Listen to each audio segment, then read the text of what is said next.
Dawn smeared pale gold over the Rockies as a freight train's distant horn drifted through the timber. 22 miles from the nearest town, a weather-beaten cross jutted from the forest floor, nothing special at first glance, just pine planks and a ribbon of worn leather nailed to its center.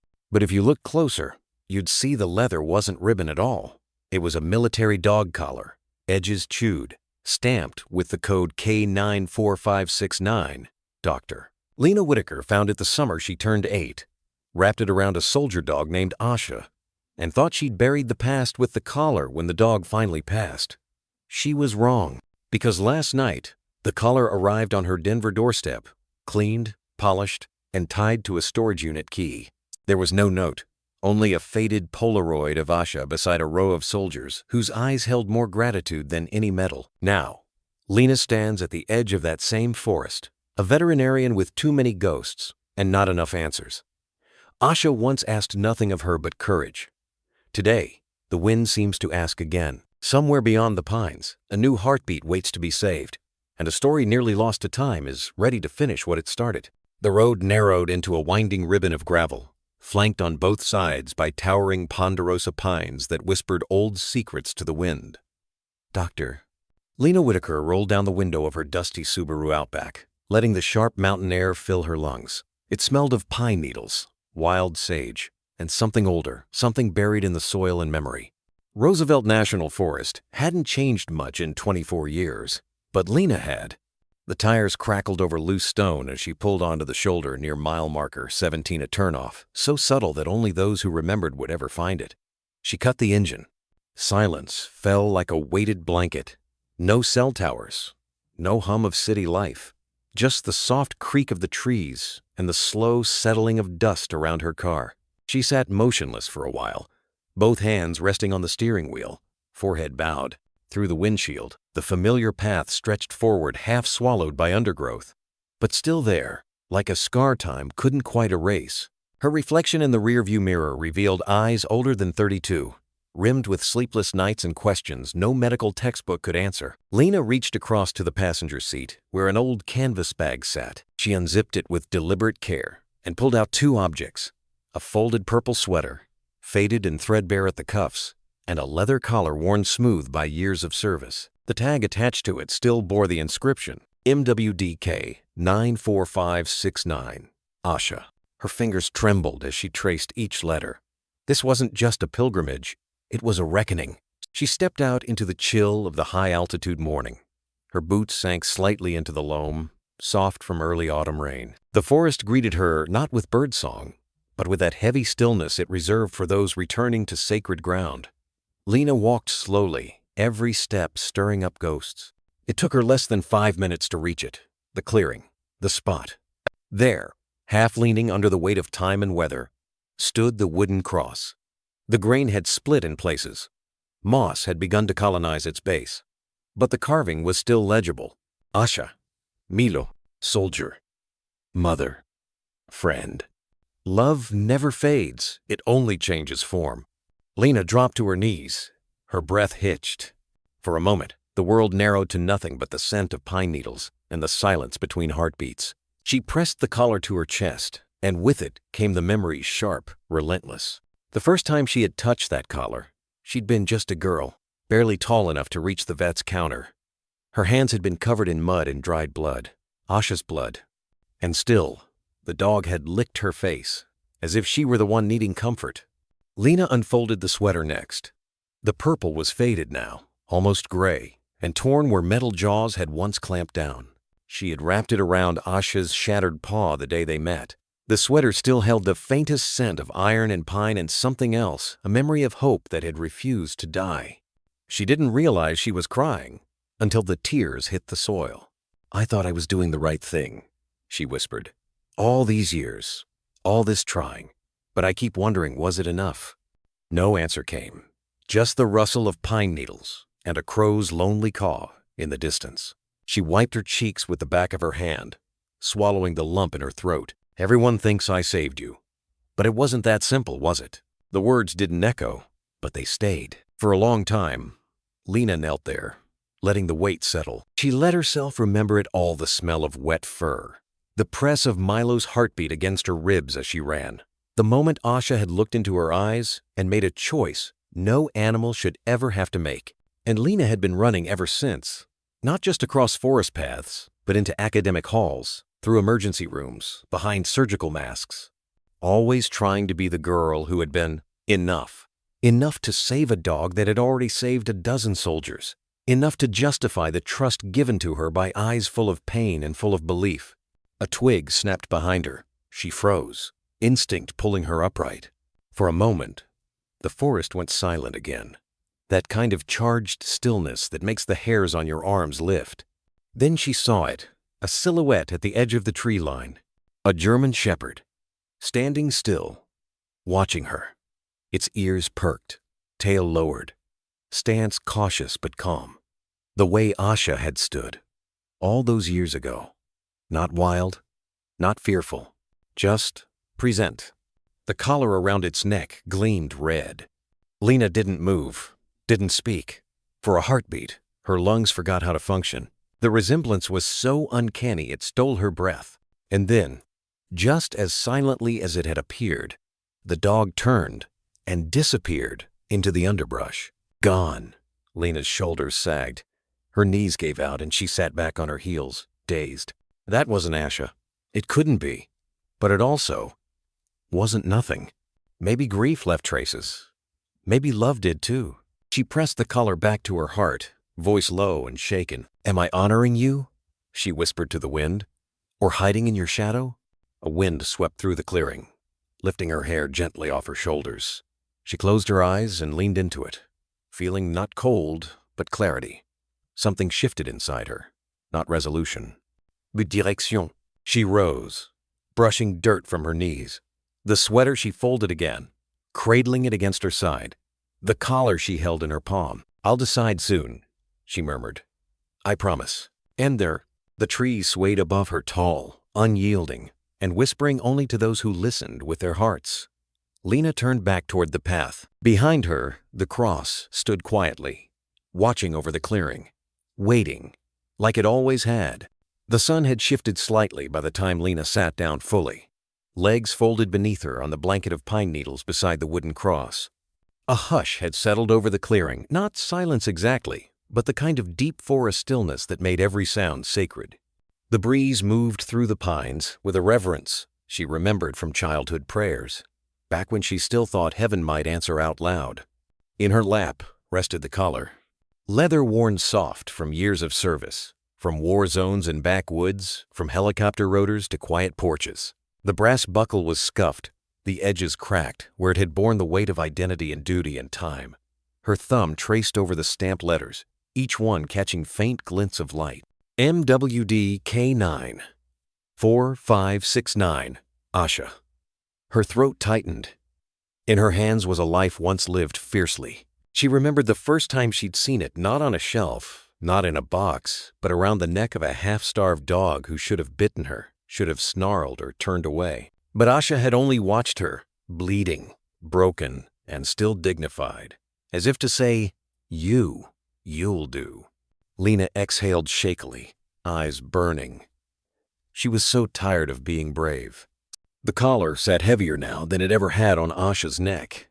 It carried years. Guilt. Questions. She'd built a life around those questions, top of her class at CSU's College of Veterinary Medicine, trauma specialization, her name on clinical trials and emergency panels across Denver. But none of it ever quieted the whisper that lived inside her. Did you do enough? Her phone buzzed in the side pocket of her jacket. She stared at it without moving. One buzz, two, then silence, then again persistent, like a knock she couldn't ignore. Lena reached in and answered without checking the screen. "Hi, Mom," she said softly. A pause on the line. Then came the voice, polished, gentle, and threaded with tight concern. "Still at the old grave, aren't you?" Lena didn't respond right away. Her eyes were on the collar, her fingers still curled protectively around it. The breeze rustled, as if trying to muffle the distance between them. "Lena," her mother continued, "I don't mean to sound harsh, but it's been 8 years since Asha passed. 3 since Milo. Don't you think it's time to move forward?" To what? Lena asked, her voice barely above a whisper. Forget them. Pretend they were just pets? You know that's not what I'm saying. No, Lena replied, sharper than she intended. But it's what it feels like. There was a breath on the other end, that subtle sigh her mother always gave when treading carefully. Dr. Patel called again, she said. The board is still waiting for your answer. The Denver practice is a once-in-a-lifetime offer. Fully equipped trauma center, 6-figure base, and they're offering equity. Lena closed her eyes. She could still see the clean white walls, the glimmering stainless steel of surgical suites, the hallway filled with anxious owners and sterile lights. It should have felt like the future. Instead, it felt like a disconnect. I'm thinking about opening something here, she said finally. A beat of silence. In Grandma Jean's old town? Yeah, Lena, there are fewer than 2,000 people in that entire county. I know. There's nothing there. I think that's exactly why I need to be here. Her mother's voice lowered, switching tones, one part exasperation, one part gentle grief. You've worked your whole life for this, for the chance to do something big. You said yourself you wanted to specialize in high-volume trauma care. This is your chance to lead. Lena looked down at the grave, fingers tightening around the collar. I already led once, she whispered. When I was 8. The silence that followed wasn't empty. It was filled with things unsaid. Lena, her mother began again, softer now. You know I loved Asha too, but I think you're stuck in something. In that summer, I'm not stuck, she said. I'm rooted. That silenced both of them. Lena didn't know how to explain it, not in a way that made sense to people who hadn't been there, to people who hadn't knelt beside a bleeding dog who made a child-sized decision. I trust you with my baby. Don't fail him. How could she explain the weight of that look? The years of living up to it? I need to do something that means something to me, she said at last. I need to make it real, here, where it started. Her mother was quiet again, then relented with a weary sigh. All right, but don't disappear on me, okay? I won't, Lena replied. I just need a little more time. Call me tomorrow? I promise. When the call ended, Lena didn't move for a long time. She sat with the collar across her lap and the sweater bundled beside her, letting the forest hold her in its quiet, letting the breeze lift the weight of conversation from her shoulders. Duty, legacy, guilt. She had chased excellence for so long, mistaking it for absolution. But no amount of publications or perfect surgeries had answered the question that haunted her every time she saw another German Shepherd brought into the trauma ward. Would Asha have been proud of me? Or would she have seen the fear behind the polish? Lena stood slowly, knees cracking, back stiff from kneeling. She pressed the collar to her chest one more time, then kissed it gently, a small prayer only the trees would hear. I don't know where this path leads, she whispered, but I think it starts here. And the pines, as always, said nothing. But neither did they argue. The forest was beginning to change color. Not visibly, not yet, but Lena felt it in the air. That subtle shift in the way the breeze moved through the needles, in the way the light softened at the edges like autumn was just starting to clear its throat. She stood slowly, brushing pine needles from the back of her jeans, her hands still tingling faintly from holding the collar too long. The cross behind her cast a narrow shadow in the angled sunlight. For a long moment, Lena didn't look back. She couldn't, not yet. Instead, she gathered the purple sweater and the collar into her arms and turned toward the narrow path she'd come down. Each step felt heavier than the one before, like the forest itself was reluctant to let her leave. She paused just before the first bend, casting one final glance over her shoulder. That's when she saw it. A flicker of motion at the edge of the tree line just beyond the grave, near where the slope fell into shadow. At first, she thought it was a deer or maybe a hiker's dog wandered too far ahead. But when it stepped fully into the dappled light, her breath stopped cold. German Shepherd. Large, graceful, amber eyes glinting through shafts of sun like old coins buried in loam. The same noble gait, the same black saddle pattern on its coat. The same quiet stillness Asha had once carried like a badge. Her heart forgot how to beat. It didn't bark, didn't growl. It only looked at her. And for one impossible second, time folded in on itself. She was 8 again. Her knees scraped from the creek bed, her voice raw from crying, her hands covered in someone else's blood, whispering, "Hold on, I'm coming back." Her throat caught a sob she didn't realize had climbed that far. The dog tilted its head slightly, ears forward, studying her. "Asha?" The word came out hoarse, fragile. It wasn't. She knew that. Asha was gone. Buried beneath earth, Lena had turned over with her own hands. She had watched that strong, worn-out body take its last breath on a porch wrapped in twilight and fireflies. But still. The dog blinked slowly, once, then turned, stepping quietly into the trees as if it had never been there at all. The branches swayed once behind it, then fell still. Gone. Lena stood frozen, sweater clutched against her ribs, the collar still warm from her skin. The clearing was empty again, and yet not. She felt it in the hush that followed, in the prickling behind her eyes, in the ache that reached so much deeper than memory. That wasn't Asha, but it had meant something. She turned to the trees, eyes wet, voice barely audible. "Am I honoring you? Or hiding in your shadow?" The words hung between the trunks like breath in winter. She waited, irrationally, for a sign, a gust of wind, a falling branch, something to answer back. But the forest only listened. Still, that was something. In a world that rarely stopped for anything, being heard was sacred. Lena looked down at the collar in her hands. Her thumbs had found their way back to the inscription, tracing the same letters as before.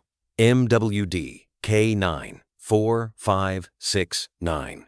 Letters that had once marked a dog as property of the U.S. military, but to her meant protector, family, a friend who had never needed words to speak volumes. Asha had once trusted her with everything, and now Lena had spent the better part of a decade building walls so high around that trust, she'd almost lost sight of it. Her work had become sterile, clean, efficient, but something in her heart had remained wild and unquiet. The collar was shaking slightly. No, not the collar. Her hands. She took a breath, then another, slow and steady. Something inside was trying to surface, a decision long overdue. Not about leaving Denver or opening a clinic or even turning down a partnership. Those were symptoms, not the truth. The truth was that she'd never forgiven herself for not saving Asha from the trap fast enough, for not knowing what to do back then, for doing everything now with a surgeon's precision but without the courage to feel it. She reached into her pocket, pulling out a pen and the folded paper she always carried when she visited. At the top, she'd written, "What would Asha want me to do?" Below that, the page was mostly blank. Now, she wrote, "Stop pretending I'm healed. Start acting like I'm still willing to try." She folded the page again and slid it back into her coat. The wind stirred. Somewhere behind her, a pine cone dropped. A bird let out a low, thoughtful call. And Lena knew, as sure as she knew anything, that this clearing would always be part of her, but it was no longer her destination. It was her launch point. She walked back to the trail, slower this time, but steadier. At the top of the rise, where the trees opened just enough to see the soft bowl of the land beyond, she paused. The air smelled of juniper and cedar. Light poured through in gold and green shards. A new season was waking. She looked over her shoulder one last time, not at the grave, not at the empty spot where the dog had stood, but at the space between both. The space where a question had been asked and a promise made. "I'll decide soon," she whispered. The words weren't just for the wind. They were for the little girl with trembling hands who had once said, "I'll come back for you. Just hold on." And this time, she would. The morning sun spilled across the wooden floorboards of Grandma Jean's cabin like syrup, warm and golden and slow. Dust motes danced lazily in the air, catching light as they drifted between hand-carved shelves lined with old recipe books, mason jars, and faded photographs. 8-year-old Lena sat at the pine wood kitchen table, bare feet swinging above the braided rug, chin resting on her hands as she watched pancakes sizzle on the cast-iron griddle. Her purple overalls were wrinkled from sleep, and a single blonde braid flopped over her shoulder like it had unraveled itself during the night. Grandma Jean stood at the stove, humming softly to a country gospel tune playing on the old radio in the corner. Her white hair was twisted into its usual bun, and the sleeves of her denim shirt were rolled up past her elbows. She flipped a pancake with a practiced wrist and glanced over her shoulder. "That look in your eyes," she said, not unkindly, "means you're planning something." Lena gave a sheepish grin. I was just thinking. That's what I mean. Dangerous business, that thinking. Especially before breakfast. The scent of butter and blueberries filled the cabin. Outside, the world was waking with the soft rustle of pine branches and the low murmur of chickadees. The Roosevelt National Forest surrounded the cabin on all sides, dense, old, and humming with stories only trees knew how to keep. Lena loved it here. Everything felt alive. She swore the wind whispered secrets if you listened long enough. Back home in Boulder, things were loud and square, and paved. Here, she could breathe. Grandma slid a plate in front of her, a tall stack of pancakes drizzled with wild honey. Eat up, Wildflower. You'll need energy for your adventures. Lena's eyes lit up. Can I go down to the creek today? The one near the fern grove?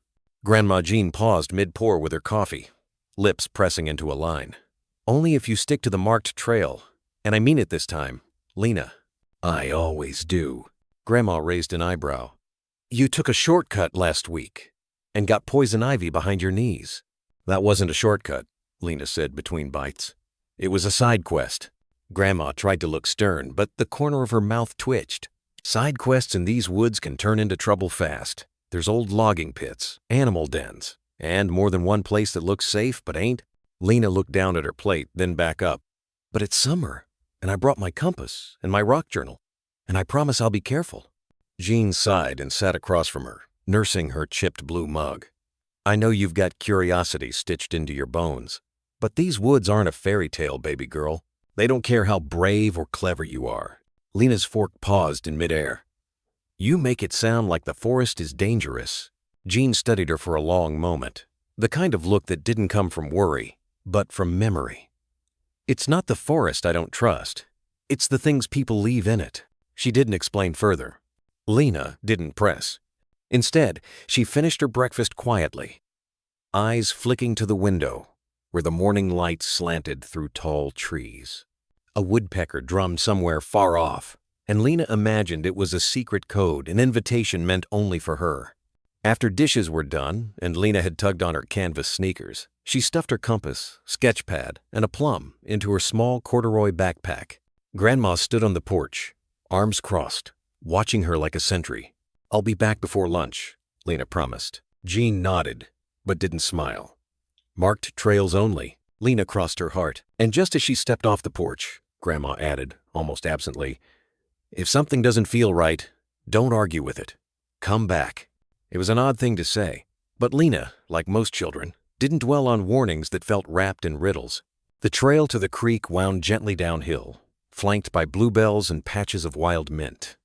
Birds flitted between low branches, and squirrels chattered like they were gossiping about who was coming. Lena followed the familiar markers, little strips of orange flagging tape tied to branches by park rangers, and counted them out loud to herself. 14, 15, 16. The forest breathed around her. Every now and then, she stopped to sketch a particularly interesting mushroom or a spiderweb glistening with dew. The world was quiet, but not silent. It hummed in a language Lena didn't speak, but somehow still understood. By the time she reached the fern grove, the sun had risen higher, and Lena sprawled beneath a leaning birch tree, chewing her plum and sketching the creek's gentle curve. Her fingers were smudged with graphite. Her socks were damp from dew. Her heart was full. But even as she lay there, she felt something tugging at the edge of her mind. Like the forest was waiting. Not threatening, not even calling, just watching. A breeze swept through the canopy, making the pines whisper above her like they were passing judgment. Lena sat up slowly. She hadn't seen another orange trail marker in a while. She pulled her compass out of her pocket. Still facing north. Still near the trail. Probably. She stood, brushed her hands on her knees, and looked down the narrow footpath winding beyond the grove. The one she'd never followed before. It curved like a question mark between two old cedars. Her fingers tightened around the compass. The breeze stirred again, lifting her braid. And in that hush, the kind only a child's heart can hear, Lena felt something. A pull, a nudge, a knowing. Not danger, not exactly, but something waiting, something important. She took a single step toward the unmarked path, and then another, behind her. The fern grove faded into shadow. The side quest had begun. The trail had long since vanished beneath Lena's feet. What started as a curious detour beyond the fern grove had become a hushed, winding passage of broken branches and moss-slick stones. The woods here felt older somehow, less trimmed, less touched. The light filtering through the canopy had dimmed to a greenish gold, soft and drowsy, like the forest was half asleep. But Lena was wide awake. Her breath came slower now. She didn't know how long she'd been walking, 15 minutes. Maybe more, but something deeper than time had taken hold. A quiet insistence in her chest. Not fear, not yet, but a pull, like a thread around her ribs, leading her forward. Past a fallen log split open by age. Past a thicket of brambles she pushed through with both arms, until she came to a narrow ravine, no wider than a grown man's wingspan. At its base, the creek trickled shallower here, more stones than stream. Lena crouched, then jumped. Her foot slipped slightly on landing, sending a pebble skittering into the water. It echoed louder than she expected. Stillness followed, and then a sound. Faint, a whimper. She froze. The sound came again, barely audible, ragged, alive. Lena stepped carefully now, brushing aside branches, shoes sinking slightly into damp loam. The air smelled different here, metallic, like rust and something else, a scent she didn't have a name for yet, but her body reacted before her thoughts did. Something was wrong. The third whimper stopped her dead. It wasn't loud, but it carried weight, like something holding on too long, a voice not meant to speak anymore. Lena moved toward it, and then she saw it. In a clearing no larger than her bedroom back home, surrounded by thorn bush and shadows, lay a German shepherd. She was collapsed against a low rock, one paw grotesquely twisted inside a rusted steel trap. Blood stained the earth beneath her, dark, thick, and already drying. Her ribs heaved shallowly. Her fur, once the color of copper and ash, was matted with sweat and dirt. But it was her eyes that stopped Lena's breath. They were open, watching. Not wild, not pleading, just waiting. And beside her, barely visible under the ridge of her hind leg, curled a puppy. So small, Lena thought at first, it was a squirrel, a trembling, skeletal thing with wide amber eyes and ears too big for its head. It pressed against the mother's belly as if trying to disappear into her. Lena took a step, then another. The underbrush crunched under her foot. The mother's ears flicked. But she didn't snarl, didn't flinch. She just stared. Lena's throat tightened. Her chest ached like something had cracked open behind her ribs. Her voice came out as a whisper. "Oh no! Oh no!" She dropped to her knees. The puppy let out a high-pitched squeak and buried itself further beneath the mother's flank. The mother moved, barely. Her eyes flicked from Lena to the trap. And back, like she understood. Like she was asking. Lena crawled forward, 1 inch at a time, until she could smell the rust. The trap was old, ancient, maybe. One of the illegal types Grandma had warned about. With jagged teeth and no release lever, it had sunk deep into the flesh, just above the paw. Swollen. Infected. The kind of wound that made people wince without thinking. Lena didn't wince. She reached slowly into her bag and pulled out the purple sweater she always carried. It smelled like lavender and summer campfires. She tore a strip from the sleeve and gently began wrapping it just above the injury, tight enough to slow the bleeding. The mother dog didn't move, didn't growl, only exhaled, like relief or surrender. Lena's hands trembled. She whispered, "You're okay. I've got you. You're okay." The puppy peeked out, tiny, ribs like fingers. And then, astonishingly, the mother dog did something that would stay in Lena's memory for the rest of her life. She turned her head, nudged the puppy once with her nose, and pushed it toward Lena. Lena gasped. The puppy squeaked, confused, clung to its mother's leg. But the mother nudged again. Not rough, not desperate, intentional. Lena reached out, hands shaking. The puppy looked up. Those amber eyes, so much like his mother's, met hers for the briefest moment. Then he stepped forward, into Lena's hands, into her arms. He was light as breath, and warm as a heartbeat.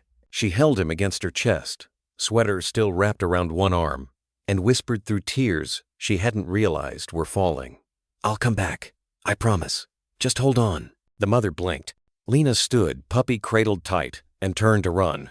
Behind her, the forest closed in again, silent but not empty. She didn't hear another whimper. But she didn't have to. The promise was made, and it would change everything.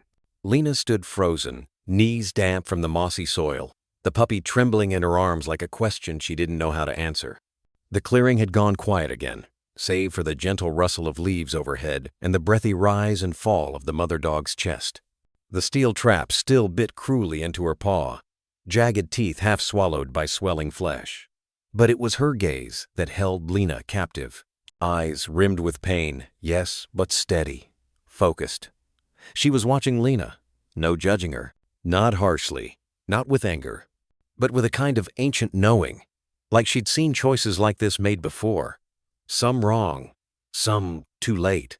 The puppy whimpered again, nuzzling under Lena's chin. His heartbeat fluttered like a bird's wing beneath her fingers. Lena lowered herself back to the forest floor. Her voice barely rose above breath. "I don't know what to do." The mother's ears twitched. Then, with a movement so deliberate it felt sacred, she nudged her nose into the dirt and dragged her body an inch closer. Her paw didn't move. The trap clanged against rock, but still she came forward until her muzzle touched Lena's knee. Then, slowly, she shifted the weight of her head and gently pushed the puppy again. Forward, toward the girl. The air left Lena's lungs. A sound broke in her throat, a half sob, half gasp. This wasn't random. This wasn't instinct. This was choice. The mother was choosing her, trusting her. Lena's whole body trembled. She reached for the strip of sweater she'd torn earlier and, with hands far too small for such a task, began wrapping what she could around the worst part of the wound. "I'm not strong," she whispered, "but I'll be fast." Blood soaked into the purple wool, warm and dark. Her fingers slipped once on the metal jaw, and she bit her lip to keep from crying out. The mother's eyes never left her, and Lena understood something not in words, but in the hush that settled between them. She was being given something precious, not because she deserved it, not because she knew what to do, but because the mother had no other choice left. And somehow, impossibly, she still chose to believe. Lena tightened the makeshift bandage as best she could. She touched the mother's uninjured leg, gently, like a thank you. "I'll come back," she whispered, the words catching on her breath. "I swear I will. Just hold on, okay? Please hold on." The mother exhaled a slow, weighted sound that felt like the only answer Lena would get. She stood. The puppy tucked himself into the crook of her arm as if he had always belonged there, his nose pressed against her neck, his eyes closed. Lena turned once more. The clearing looked different now, smaller, dimmer, as if the trees themselves understood what had been asked of a mother and of a child. She took one step, then another, and then she ran, through the underbrush, back toward the ravine. Mud clung to her shoes. A branch snagged her shirt and tore a sleeve. She didn't stop, didn't look back. The puppy whimpered once, and she whispered, "It's okay, I've got you," like she'd heard her grandma say 1,000 times after scraped knees and thunderstorms. She jumped the creek again, this time barely making the edge. Her ankle rolled, sending a flare of pain up her leg, but she didn't slow down. The weight in her arms was nothing compared to what she felt inside her chest. She didn't have words for it yet, but she knew, somehow, this moment had split her world in two. There would be before the clearing, and now after. By the time Grandma's cabin came into view through the trees, Lena's breath was ragged. Her arms ached. Her cheeks were streaked with dirt and salt. But she didn't stop until she burst through the screen door, nearly tearing it off the hinges. "Grandma!" she cried. "I need help." Jean Whitaker turned from the kitchen stove, spatula in hand, and dropped it the moment she saw her granddaughter mud-streaked, wild-eyed, and cradling something alive and fragile in her arms. "What in God's name?" "No time," Lena sobbed. "She's trapped. She's dying, please." And without waiting, without a question, Grandma Jean moved, grabbed the first aid kit, a blanket, a flashlight, wrapped her arms around Lena's shoulders and said the only thing that mattered, "Show me where." And Lena did. But even as they disappeared back into the woods, shadows lengthening behind them, Lena's heart still echoed with the same vow, over and over. Just hold on. I'm coming back. And miles away, in a clearing wrapped in pine and silence, a mother dog waited. The screen door slammed behind Lena with a sharp crack, but she didn't even flinch. Her breath came in jagged bursts, lungs burning, arms locked protectively around the trembling puppy. Dirt streaked her cheeks like war paint. Leaves clung to her hair. Her knees were scraped raw, but none of it mattered. "Grandma," she choked out, voice breaking. "She's trapped. She's hurt. Bad I couldn't." Jean Whitaker turned from the kitchen, spatula still in hand, her face paling at the sight of her granddaughter. She saw the panic first, then the blood smearing the hem of Lena's shirt, soaked into the purple fabric wrapped around the pup. She didn't ask, didn't scold, didn't demand to know where Lena had gone or why she was holding what looked like a half-starved pup in arms too small to carry such a weight. She only moved. John dropped the spatula with a clang, crossed the cabin in 2 strides, and cupped Lena's face with calloused hands. "Are you hurt?" Lena shook her head violently. "Not me. It's her, the mama dog. She's caught in a trap back past the creek. I tried to help, but I couldn't. Please, Grandma, please." Jean's eyes shifted to the puppy, then back to Lena, and then like a switch, she snapped into motion. "Hold him tight," she said calmly. "Don't let go. I need 5 minutes." In less than 2, she had yanked open the pantry, pulled down the first aid kit, wrapped gauze and antiseptic in an old towel. She grabbed a canvas satchel from the coat hook, shoved in a flashlight, leather gloves, a field knife she hadn't used since Grandpa's accident in 2089. Then, after a pause, she pulled a thick wool blanket from the rocker by the fire. Lena stood frozen in the middle of the room. The puppy burrowed against her neck, whimpering. His tiny chest rose and fell so fast it frightened her. She whispered, "Shh, you're safe now. You're okay. I've got you," the way she'd heard her grandma say to frightened kittens and storm-shaken horses. Jean returned, dressed in her old trail coat, boots laced tight. She looked Lena in the eye. "Lead me. Quickly. We don't have much light left." They stepped into the fading afternoon, the sky beginning to dim toward that moment between gold and gray. The forest was still, too still. Lena held the puppy tight, feet slipping on the leaf-littered path, but she didn't fall. Jean kept pace behind her, sure-footed despite the years, the gear clanking softly at her hip. They crossed the first meadow in silence. Halfway to the creek, Lena stumbled. Her legs buckled. Jean caught her by the shoulder, steadied her. "You good?" Lena nodded, swallowing the sob that clawed its way up her throat. I don't know if she's still..." Jean's voice softened. "Then let's not waste time wondering." The creek gurgled just ahead. Lena pushed forward, boots sloshing through water, not caring if her socks soaked through. The puppy whimpered at the cold, but she shielded him as best she could. The climb past the ridge was harder, the slope steeper than she remembered. Jean reached out once, placed a firm hand on Lena's back, giving her the strength to take the next step. And then through the trees, the clearing came into view. Lena's breath caught, but something had changed. This silence felt different now, not just quiet, but heavy. The mother dog still lay in the trap, but she wasn't watching the trees anymore. She was watching them. Her ears twitched as they approached. Her body didn't move, but her eyes, they held something Lena would later struggle to describe. Recognition, hope, exhaustion that hadn't yet surrendered. Jean knelt beside the trap, moving with deliberate calm. "Easy now, girl," she murmured. "I'm here to help." The dog didn't growl, didn't bare her teeth. She only shifted, just enough to shield her injured paw behind her side. Jean exhaled softly. Smart girl, knows what that trap can do. She unwrapped the tools, unfolded the blanket. Lena crouched beside her, heart pounding. Will she make it?"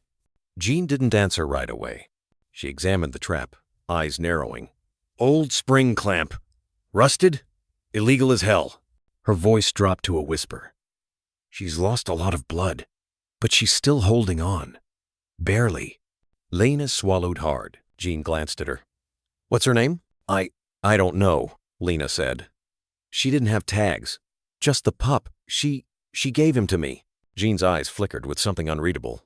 Then we owe her. With steady hands, she pulled on gloves and reached for the pressure bar on the trap. It's gonna hurt her, honey, she warned. But only for a second. You ready? Lena nodded, tightening her grip on the puppy. Hold her gaze, Jean said. Keep her calm. Lena moved close, her knees brushing the mat of pine needles, and whispered softly, It's okay. We're here. We're gonna get you out. The dog's eyes met hers, and just like before, she trusted her. Jean grunted, pressed with all her weight, the rusted trap groaning in protest. With a sudden snap, the jaws released. The dog didn't cry out. She only collapsed onto her side, chest rising shallowly. Blanket, Jean ordered. Now, lamb. They lifted her gently, so gently, and eased her onto the wool fabric. Blood smeared the forest floor where she'd lain. Lena's throat burned at the sight. Jean wrapped the leg, pressed gauze, murmured prayers under her breath. Together, they lifted the corners of the blanket like a makeshift stretcher. Lena gripped one end with all her strength. The puppy tucked into the sling across her chest. Jean nodded once. Now we run. And into the darkening woods they went, carrying more than just a wounded dog, carrying trust, carrying hope, carrying a promise made in the pine-scented hush of a world that had just begun to change. The last light of day was bleeding out behind the tree line, turning the forest into a quiet cathedral of silhouettes and shadow. Every step Lena took down, the slope felt heavier, the soft earth sucking at her boots as if trying to hold her back. But she didn't stop. Aisha, because that name had formed in Lena's mind, without asking, still lay curled beneath the cedar tree, her flank heaving faintly. The rusted trap now sat discarded to the side like a disarmed monster, its cruel teeth stained with blood and time. The dog was alive, but barely. Jean moved first, lowering the stretcher beside Asha with quiet precision. She knelt, fingers brushing the edge of the purple sweater Lena had used earlier. It was soaked through now, thick with blood and forest grime, but the makeshift bandage had held. Smart thinking, Jean murmured. Lena didn't reply. She couldn't. Her throat ached with unspoken fear, her hands trembling as she hovered near Asha's head. The mother dog didn't flinch, didn't growl. She simply turned her head, and in the fading light met Lena's eyes. It wasn't a stare of desperation. It wasn't fear. It was acceptance. Exhausted, raw, but impossibly gentle. As if somewhere in her fractured body, she understood that this child, this girl with a trembling voice and scraped knees, had chosen not to run.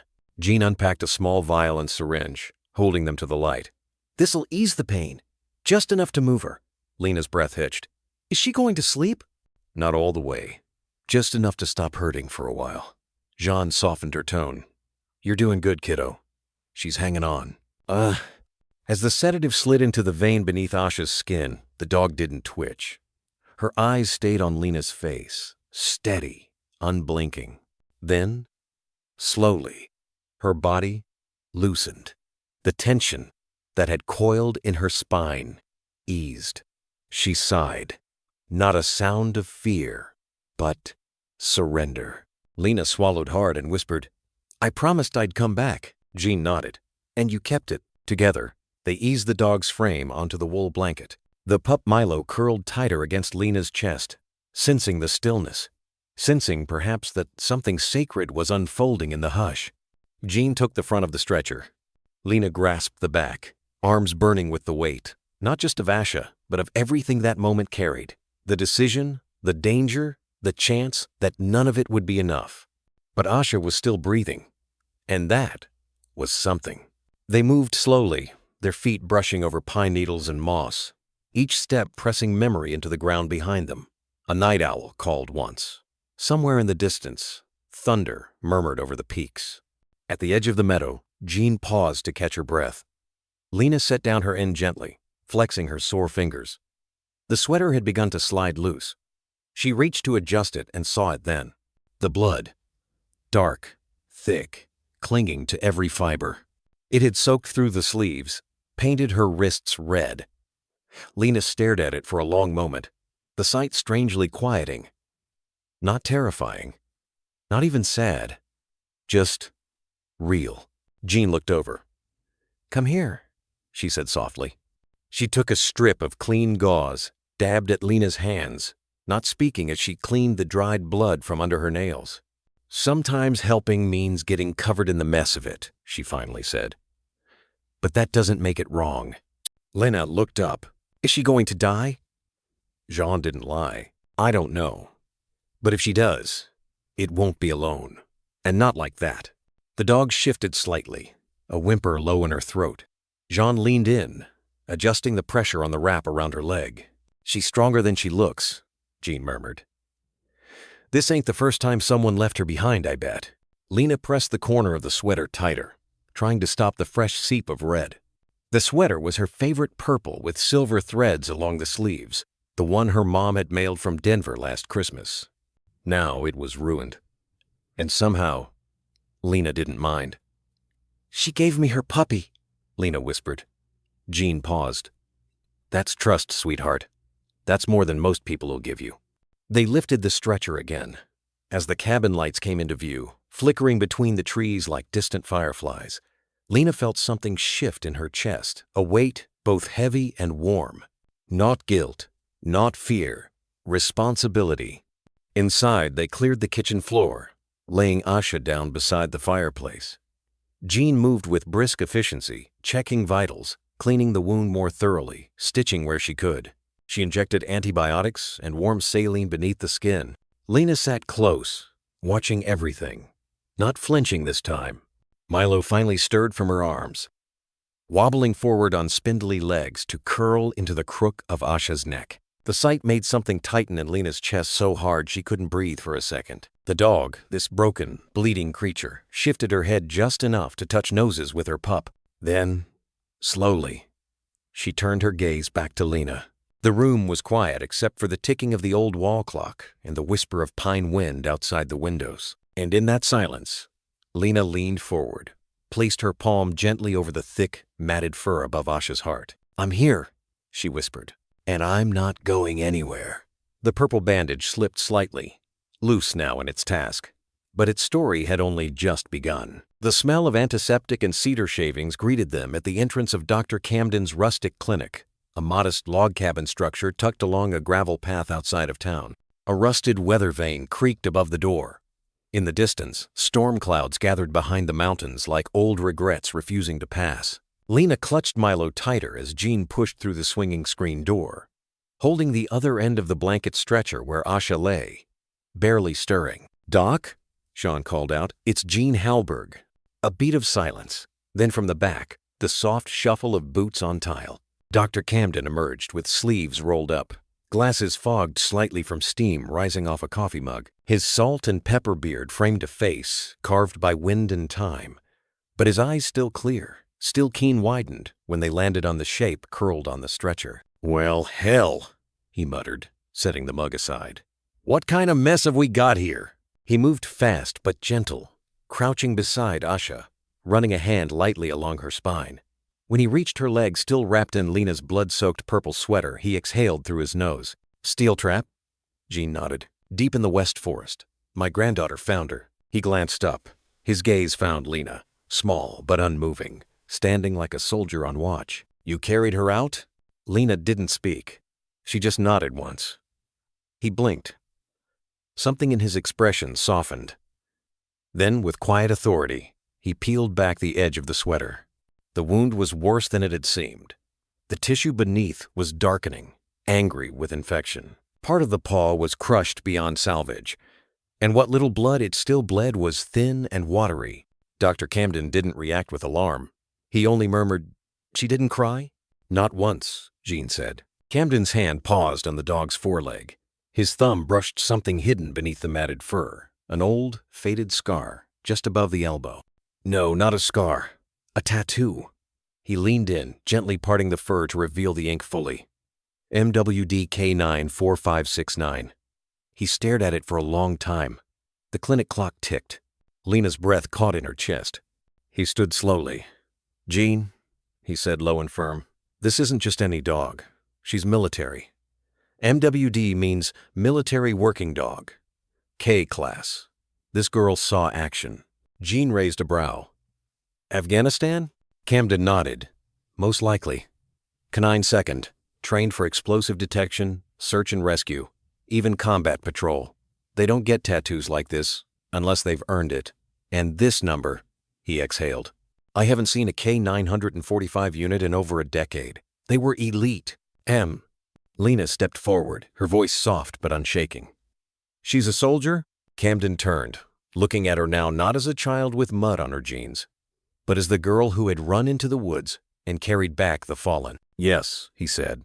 She is. Asha stirred slightly. Milo let out a tiny whine, curling closer to her ribs. Camden knelt again and placed his hand gently on her side. And I'll be damned if I let a soldier go down without trying. But then his tone shifted, serious now. Lena, I won't lie to you. Her paw's in bad shape. The tissue's dying. If I can't clean it in time, I'll have to amputate. Lena's lip trembled. Will she still be her? Without the paw? Camden considered that. Then he smiled just barely. She already is. Dogs don't count what they've lost. They only know what they're given. Lena blinked, tears hot behind her lashes. Camden stood. I'll need a few hours. You two can wait in the front, or head back, and I'll call. Jean hesitated. She wants to stay. The vet looked at the girl. You sure? Lena nodded, gripping the sweater tighter in her hands. It still smelled like pine and blood, and something she didn't have a name for yet. Camden turned back to the table. All right then, let's fight for her. 2 hours passed in a silence filled with hope and dread. Lena sat curled on a bench in the waiting room, Milo asleep on her lap. The rain had begun to fall soft and steady, like a lullaby sung for the broken.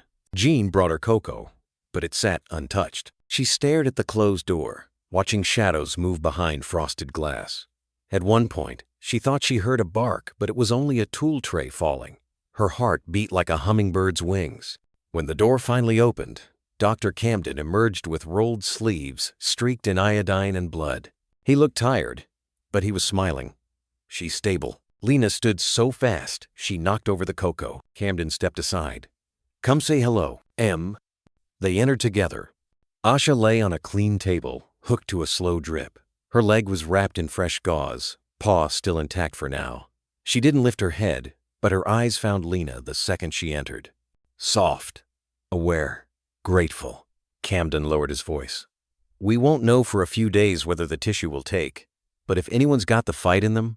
He trailed off, watching as Asha reached the edge of her strength to move just enough to nudge Milo with her nose. Lena placed the purple sweater down beside her, like an offering. She's not just a soldier, the girl whispered. She's a mom. Camden blinked, a shadow of something wet in his eyes. Yes, he said quietly. She is. And Lena, still only 8 but already changed, took a step closer and whispered the vow that would shape the years to come. I'll help her get better. I'll learn everything you know. I'll be the vet who doesn't give up. The clinic took on a different life after hours. Lights dimmed to save energy, and the front lobby softened into silence chairs, tucked neatly under tables, a pot of now-cold coffee abandoned on the counter. The hum of equipment deeper inside became a quiet metronome, reminding the building it still held breath, still held life. Lena didn't go home. She wouldn't. Grandma Jean had offered gently, more than once, even promising to return with pancakes in the morning. But Lena only shook her head and curled tighter on the long wooden bench against the wall. Milo nestled into her side like a heartbeat she could hold on to. Asha was still in the back, sedated, silent. Time, Dr. Camden had said. Time, antibiotics, and hope. Outside, rain whispered against the window panes, drawing tiny rivers down the glass like tear tracks the sky forgot to hide. Lena watched them absently, her knees pulled up beneath her oversized flannel jacket, the edges fraying at the sleeves. Someone, probably Jean, had tucked a faded wool blanket over her legs when she'd nodded off briefly. She hadn't noticed, but she hadn't slept. Not really. Instead, she wrote. The journal was a school composition notebook she'd found in her summer bag, blue cover, corners bent, 2 stickers half peeled. Her pencil was chewed at the end, stolen from the counter where consent forms usually sat. She scribbled in the soft lamplight while Milo snored gently, rising and falling like the hills she'd wandered just 2 days before. She titled the first page, The 16th of July, Waiting Room, 9:41 p.m. Then, slowly, beneath it, I think maybe I was too slow. I think maybe she lost something I'll never be able to give back. I don't know why she let me help her, or why she didn't growl. But when she looked at me, it felt like someone bigger was watching through her, like something that trusted. Is it bad to say that I feel proud, but also sad in my bones? Her name is Asha. I don't know why, but it came into my head and didn't leave. Asha. It sounds like someone who's been through fire, but didn't disappear. She stopped there, chewing her lip, eyes blurring slightly. Then, without turning the page, she wrote again, smaller this time, like she was scared the room might hear. What if I was too slow? It was past midnight when Dr. Camden returned from the back, his steps quieter now, gentler, as if even his boots knew not to disturb the stillness. He paused at the edge of the waiting room. Lena looked up, but didn't ask anything. Her face already knew the answer wouldn't come with certainty. She's resting, he said softly. Vitals steady. That's good news for tonight. Lena nodded. Dr. Camden's gaze dropped to the notebook in her lap. You writing down dreams? He asked. She blinked. I'm writing down the parts that hurt. He didn't say anything. At first. Then, that's where the healing usually begins. He placed a thermos of warm water and a dog treat next to Milo, who sniffed but didn't wake. I'll leave the door open in case you want to check on her later. Try to rest, Lena. She gave a tiny smile. You too. Oh. As he disappeared down the hallway, Lena leaned back again, staring at the ceiling. There was a water stain in the corner that looked, in the right light, like a wolf curled beside a tree. She must have drifted off, because the next moment she opened her eyes, Milo was sitting upright beside her, ears perked. A low hum vibrated through the clinic. Not mechanical, not human. Lena sat up, blinking hard. Then she heard it, a soft, high-pitched whine. Faint, but real. Milo let out a whimper in reply. Lena stood carefully, notebook still clutched in one hand. She pushed open the swinging door into the back hallway. The lights here were lower, glowing a tired amber along the tile floors.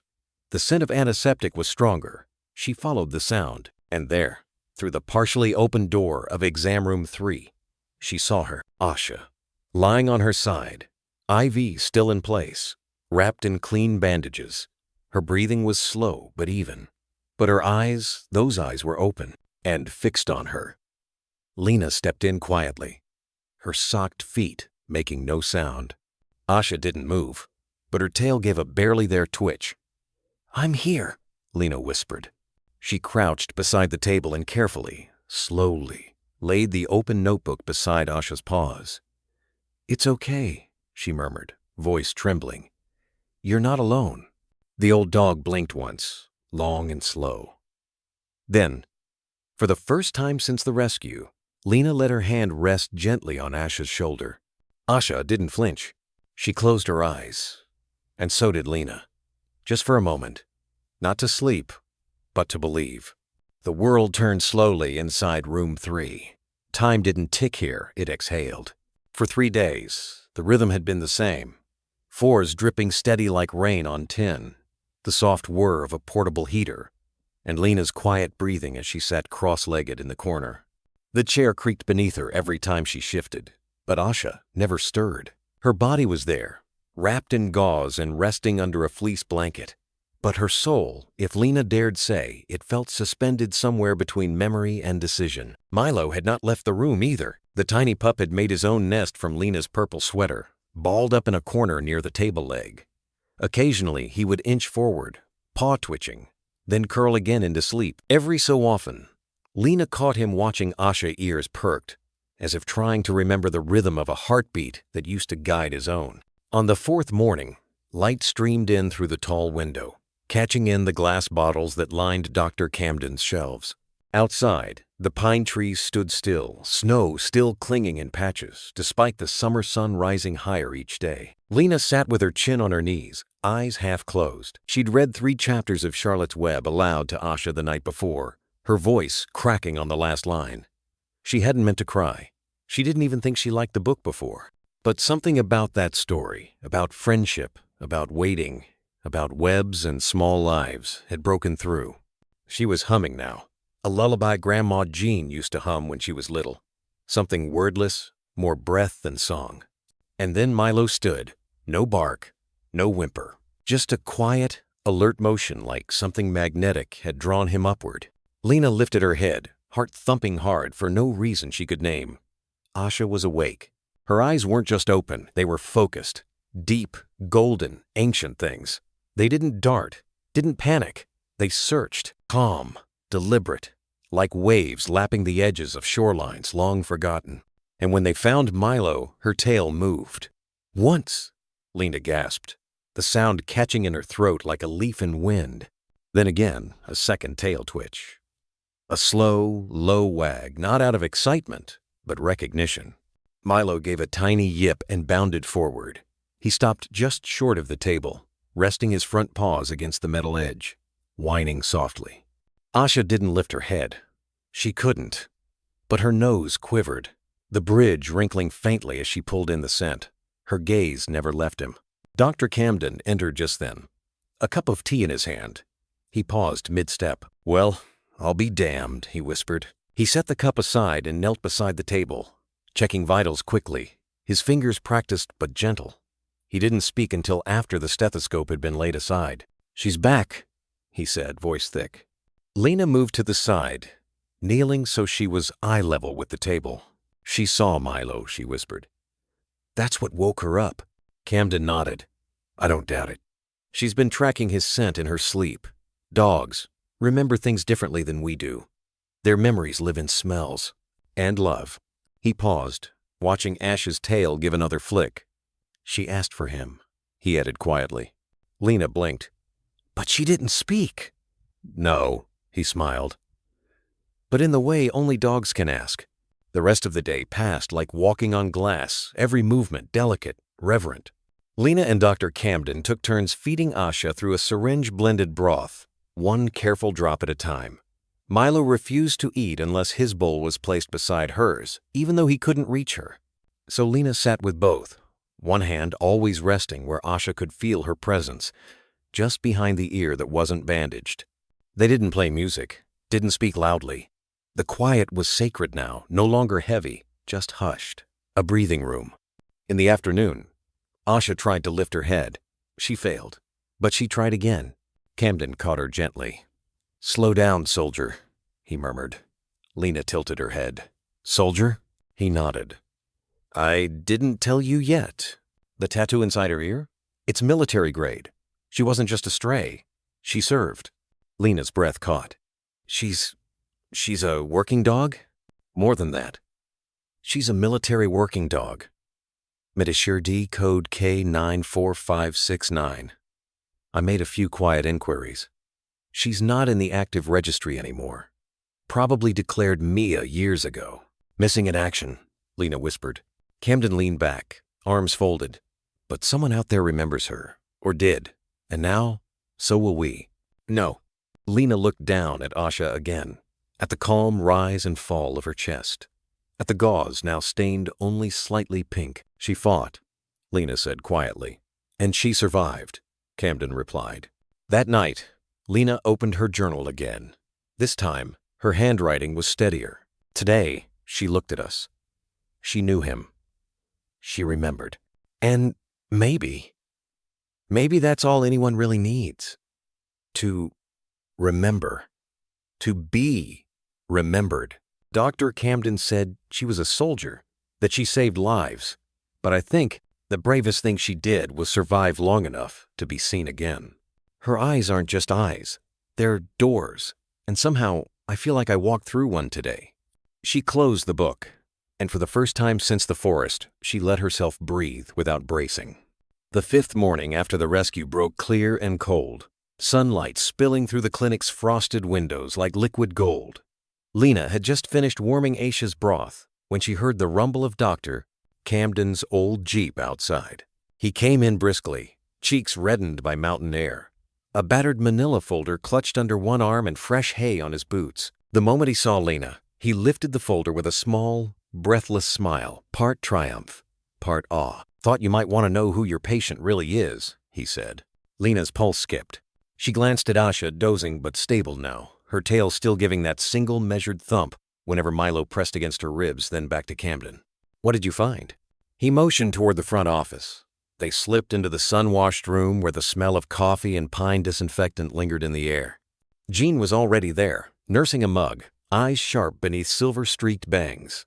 Camden laid the folder on the counter and opened it like a relic. Inside were photocopied documents, a few grainy photographs, and a single, carefully folded letter. "I called in favors," he began, tapping the first page, an official Department of Defense form peppered with stamps.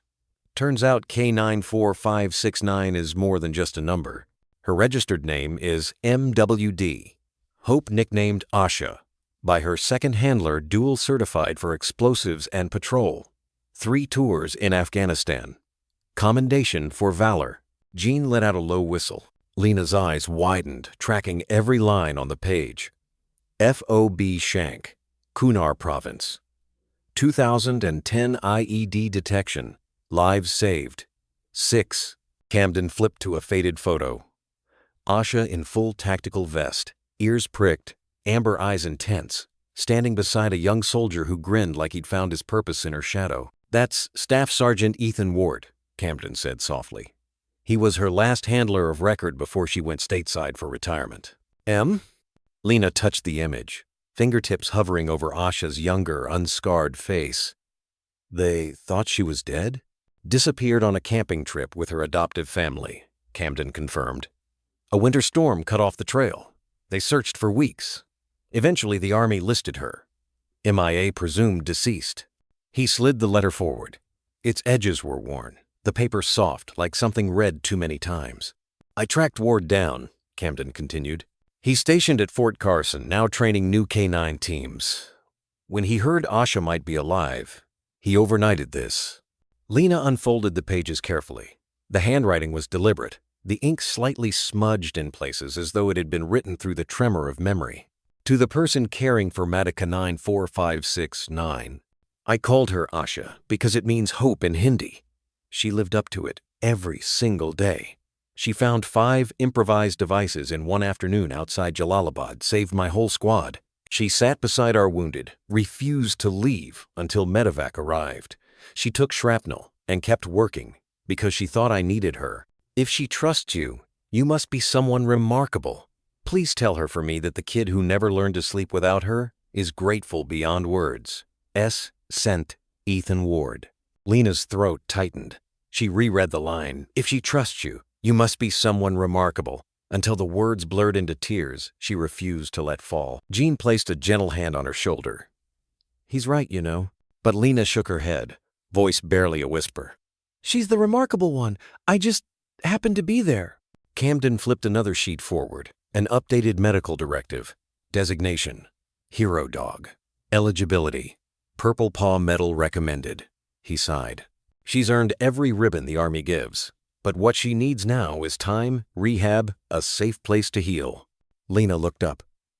"She'll have it." Camden's brows rose. Lena's voice steadied, surprising even her. "I'll help with therapy, learn the protocols. I'll bring her to the creek when she's ready on a harness. No traps, I promise. And Milo, they'll stay together. They have to." Jean smiled into her coffee. "Sounds like a plan worth fighting for." Camden closed the folder. "Then we'll fight." He slid the soldier's letter back toward Lena. "He asked for updates.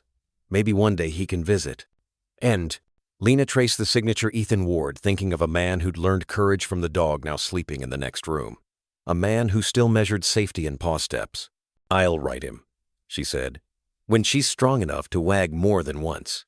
The clinic fell quiet, the kind of hush that feels like snow starting to fall. Outside, clouds drifted apart, letting through shards of sun that danced dust motes across the counter. Jean cleared her throat. "You know what this means, don't you? That girl in there has more history than most people twice her age. She's going to need a story keeper." Lena met her grandmother's eyes. "Then I'll be that." She folded the letter, placed it carefully back in the folder, and pressed her palm flat atop the stack like sealing a promise. "For every life she saved," Lena whispered. "We'll give her a life back." Camden nodded once soldierly, solemn. "Let's start by saving her paw. Cultures today look better. Blood flow's improving. If necrosis stays minimal through the week, we may not have to amputate." Hope flickered across Lena's face. "She's still fighting."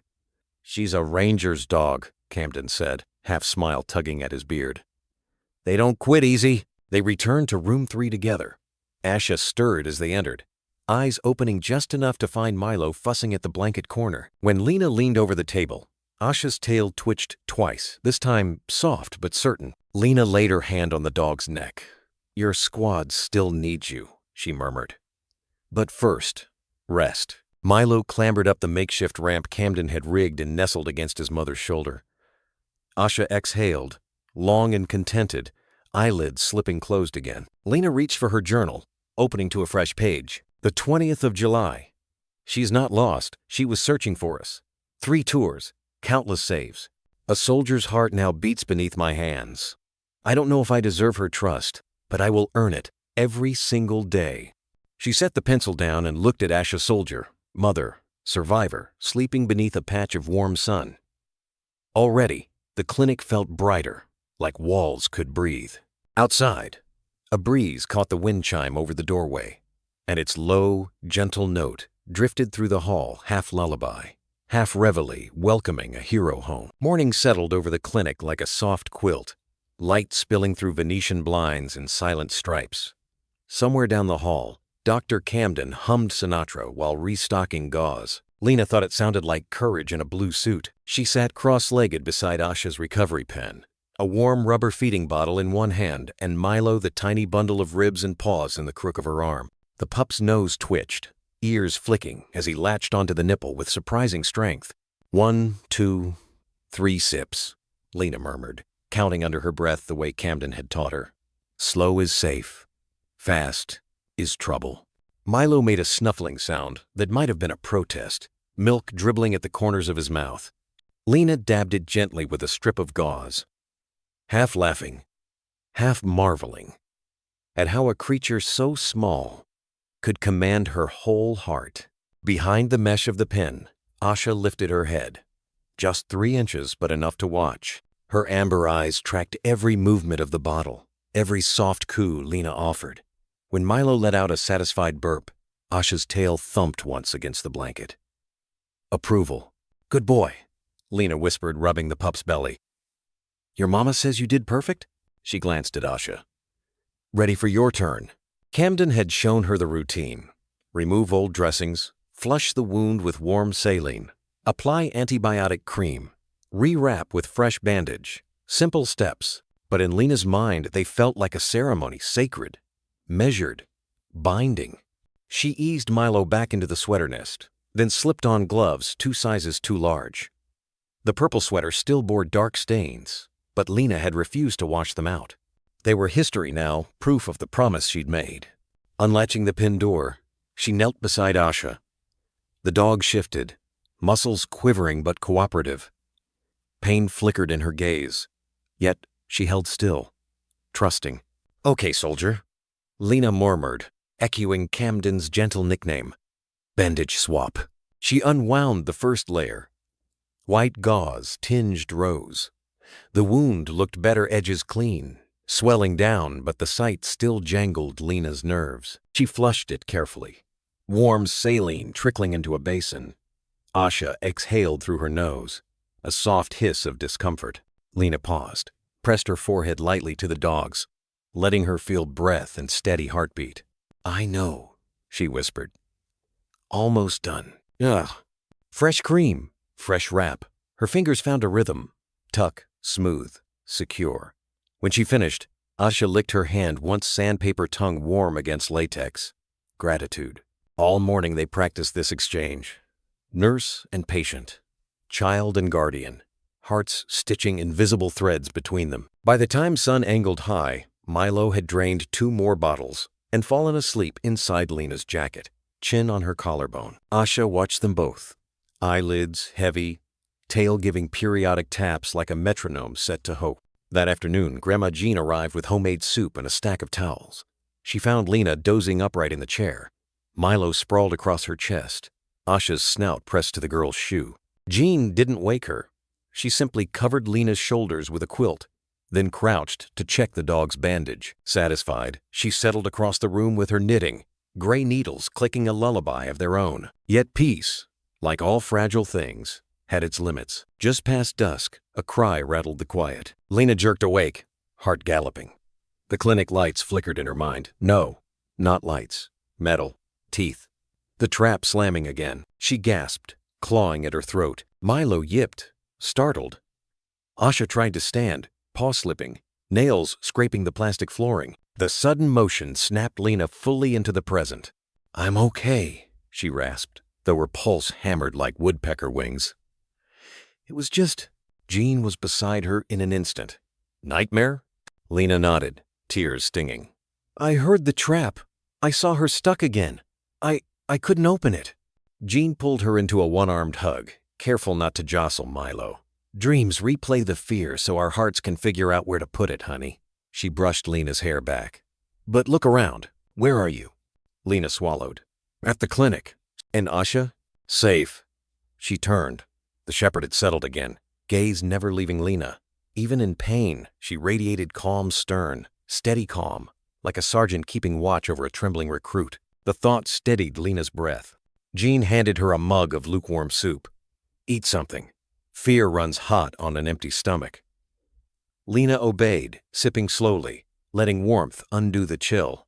Across the room, Asha closed her eyes once more, as if satisfied. Later, Camden returned from evening rounds and found a scene he would remember for years. Asha sleeping peacefully. Milo tucked inside Lena's jacket, nose peeking from the collar. Lena hunched over a notebook beneath a yellow desk lamp. She was writing furiously. Camden cleared his throat. "Journal entry?" Lena looked up, embarrassed, but nodded. "I'm trying to trap the bad dreams on paper so they can't reach me tonight." He smiled gently. "That's good medicine. M." She hesitated, then pushed the open notebook toward him. On the page, "Tonight the trap shut again, but this time I saw it was made of my own worry. I think fear has teeth. But maybe hope has hands, small ones, mine that can pry it open if I keep trying." Camden read, blinking hard. He closed the book and gave it back. "Hope does have hands," he said softly, "and sometimes paws." He pointed his chin toward the pen. "U3 milk bottles, bandages, notebooks. You're building something stronger than fear." Lena glanced at Asha, then Milo, then her own ink-stained fingertips. She felt something new settle in her chest, not a stone, not a flutter, but a foundation. Maybe nightmares would come again. Maybe fear would rattle its iron rows of teeth in the dark. But every dawn, milk bottles would be warmed, bandages changed, words written, and with each act, another bar of the old trap would bend. She closed her notebook, placed it beside Asha's pen, and whispered, "Good night." Milo sighed, content. Asha's tail thumped twice, and somewhere beyond the clinic walls the forest breathed easier, as if recognizing that courage often begins with the smallest hands holding on the tightest. By the 9th morning, the mountains woke humming with late summer thunder, low rumbles rolling behind the ridgeline, promising rain that never quite arrived. Inside Dr. Camden's clinic, the air felt charged, as if every wall held its breath for news that hadn't been spoken yet. Lena stood near Asha's recovery pen, tying her sneakers with deliberate care. Fresh gauze bulged from her jacket pocket. A half-finished milk bottle rested on the counter. Milo gnawed the bottle's rubber tip like it was both opponent and friend, tail-whipping little figure-8s across the linoleum. Across the room, Asha lifted her head. "Easy, girl," Lena said, voice soft but bright. "Doctor says we try a walk today. Just a tiny one." Asha's ears tipped forward. Since the surgery, the swelling had ebbed, infection beaten back by round-the-clock antibiotics. New pink tissue peeked beneath the bandage, like a sunrise on scarred ground. Camden believed the paw might stay miracle margins, he'd called it, if they encouraged gentle weight-bearing. 3 steps, Lena repeated, palms sweating. "That's all." "Oh." Camden entered then, carrying a sling fashioned from an old climbing harness and 2 lengths of canvas strap. "Morning, squad. We ready?" Lena nodded. Fear and excitement tangled in her chest like competing vines. She unlatched the pen door. Camden slipped the sling beneath Asha's belly, distributing weight away from the mending leg. Milo yipped encouragement from his sweater nest. Asha stood slowly trimmer through muscle, soft growl of determination. Her good paw planted firm, her injured one hovered, toes testing air. Camden steadied her with the sling's handles. Lena crouched in front, arms open. "Come on, soldier," she whispered. "I'm right here." Step 1, Asha's paw brushed the floor, bearing fraction of weight before Camden relieved pressure. A hiss escaped her throat, but her eyes stayed on Lena. Step 2, slightly surer, claw pads finding traction. Milo squeaked from the sideline like a pint-sized drill sergeant. Asha's ears flicked, tail giving a hopeful beat. Step 3, she limped forward fully, injured paw contacting tile for a heartbeat longer. Pain flashed across her face, yet something flickered behind it. Pride, maybe, or muscle memory from dusty Afghan roads. Lena's breath broke into a sob she couldn't swallow. She pressed both palms to her mouth. Tears spilled hot and quick, equal parts joy and terror. "You're doing it," she choked. "You're doing it, girl." And Asha reached her, nose nudging Lena's knee. The dog's tongue lolled halfway, an exhausted, crooked smile. And in that fragile grin, Lena felt tectonic plates shift inside her chest. Relief colliding with dread. Because moving meant hurting. Healing meant remembering the wound every time weight touched ground. The thought sank heavy as stone. Camden eased Asha back into the pen, muscles in his forearms trembling from holding the sling so gently. "Good first run," he said, lightly panting himself. "We'll ice, rest, and try again this afternoon." Lena wiped her cheeks, embarrassed. "Sorry. I didn't expect to cry." "Nothing to apologize for," Camden replied. "That's how you know you're part of her pack." Later, when Asha slept and Milo dreamed twitchy puppy dreams, Lena retreated to the corner desk. She opened her journal, hands still unsteady. Asterisk, the 25th of July. 3 steps today. 1 for the life she lost. 1 for the life she saved. 1 for the life we're trying to give back. I sobbed. Not because she failed she didn't, but because I saw pain flicker and wondered if I brought her into a forever limp. Did I save her just so she can hurt every day? But then she smiled. Yes, dogs smile, and I realized maybe living with pain is still better than dying alone in it. Maybe courage is limping towards someone anyway. Maybe love counts in steps, not miles. And 3 is how every journey starts. Asterisk. She closed the notebook and rested her forehead on its cardboard cover. Thunder rumbled again, distant, like applause muffled by mountains. Jean appeared with sandwiches. She read Lena's face before Lena spoke. "It's hard watching those first steps," the older woman murmured, handing over peanut butter and honey. "Like cheering a toddler who keeps falling. You're proud, but each wobble feels like a knife." Lena managed half a smile. "How did you do it with me?" Jean shrugged. "Band-aids, prayers, and steady hands. Same recipe you're using." They ate quietly until Milo barreled over, dragging the purple sweater by one sleeve as if presenting royal robes. He plopped it at Asha's feet. The old dog opened one eye, took the fabric gently between her teeth, and tugged it nearer, nesting her muzzle atop the stained wool. Jean chuckled. "Looks like the pack approves." Lena felt warmth bloom behind her ribs, pushing back the chill of earlier doubt. Maybe that's all she needs, a pack and a purpose. Jean squeezed her shoulder. "And a girl who counts every step." That evening, Camden returned with news. Nerve response improved, infection markers falling. By week's end, he predicted, we'll attempt 5 steps. Lena swallowed a fresh knot of nerves, but nodded. 5 sounded like Everest. Yet if Asha could climb, Lena would belay. She sat with Asha after lights out, Milo tucked against both their chests. She told them stories ones Camden shared from the service record. How Asha once sniffed out a buried IED by pawing sand exactly twice, then sitting until the squad understood.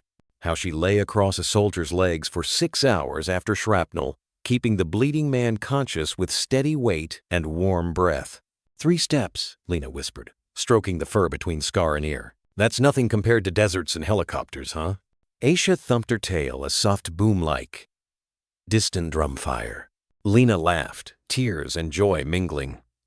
Okay, I'll try to be brave, too. She blew out the lamp, leaving the room lit only by moon shards slanting through blinds. Outside, wind teased the chimes Camden had hung from an eave. Their low melody drifted in 5 notes, maybe 6, carrying the scent of rain finally falling somewhere over the ridge. Inside, 3 hearts beat in quiet synchrony. And somewhere in the hush between thunder and chime, Lena decided fear could stay as long as courage kept taking one step more. Rain had finally found its way over the ridge, drumming a gentle cadence against the clinic's tin roof. Inside, the world felt wrapped in wool, soft, muted, smelling faintly of wet pine and iodine. Lena knelt beside Asha's pen, massaging the dog's shoulder in slow circles the way Camden had shown her, warming stiff muscle before afternoon therapy. Milo slept curled between Asha's front paws, his tiny chest rising and falling against the thick bandage. Footsteps echoed down the hallway, Camden's purposeful stride, but something about the rhythm made Lena glance up. He wasn't carrying charts or supplies, only a cordless phone pinched between two fingers, as if it had suddenly grown heavier than a stethoscope. "Got a call," he said quietly, gaze sliding from Lena to Grandma Jean, who'd been folding fresh towels by the sink. "From the Brennans." Lena remembered the name from the service record, the family who'd adopted Asha after her discharge, the ones who'd searched until winter swallowed hope. Jean set the towels down, wiping her hands on her jeans. "And?" Camden exhaled. "Good people. They're in Denver now. 2-bedroom apartment on the 6th floor. The lease, no pets, over 40 pounds. Asha weighed 70, even with ribs still showing. They've tried to negotiate," Camden continued. "No luck. And with the baby on the way?" He let the sentence trail into silence. Lena's fingers stilled on Asha's fur. "They can't take her back," she whispered. Camden shook his head. "They wanted me to read something to you." He unfolded a sheet of printer paper, the edges damp where the phone cord had rested.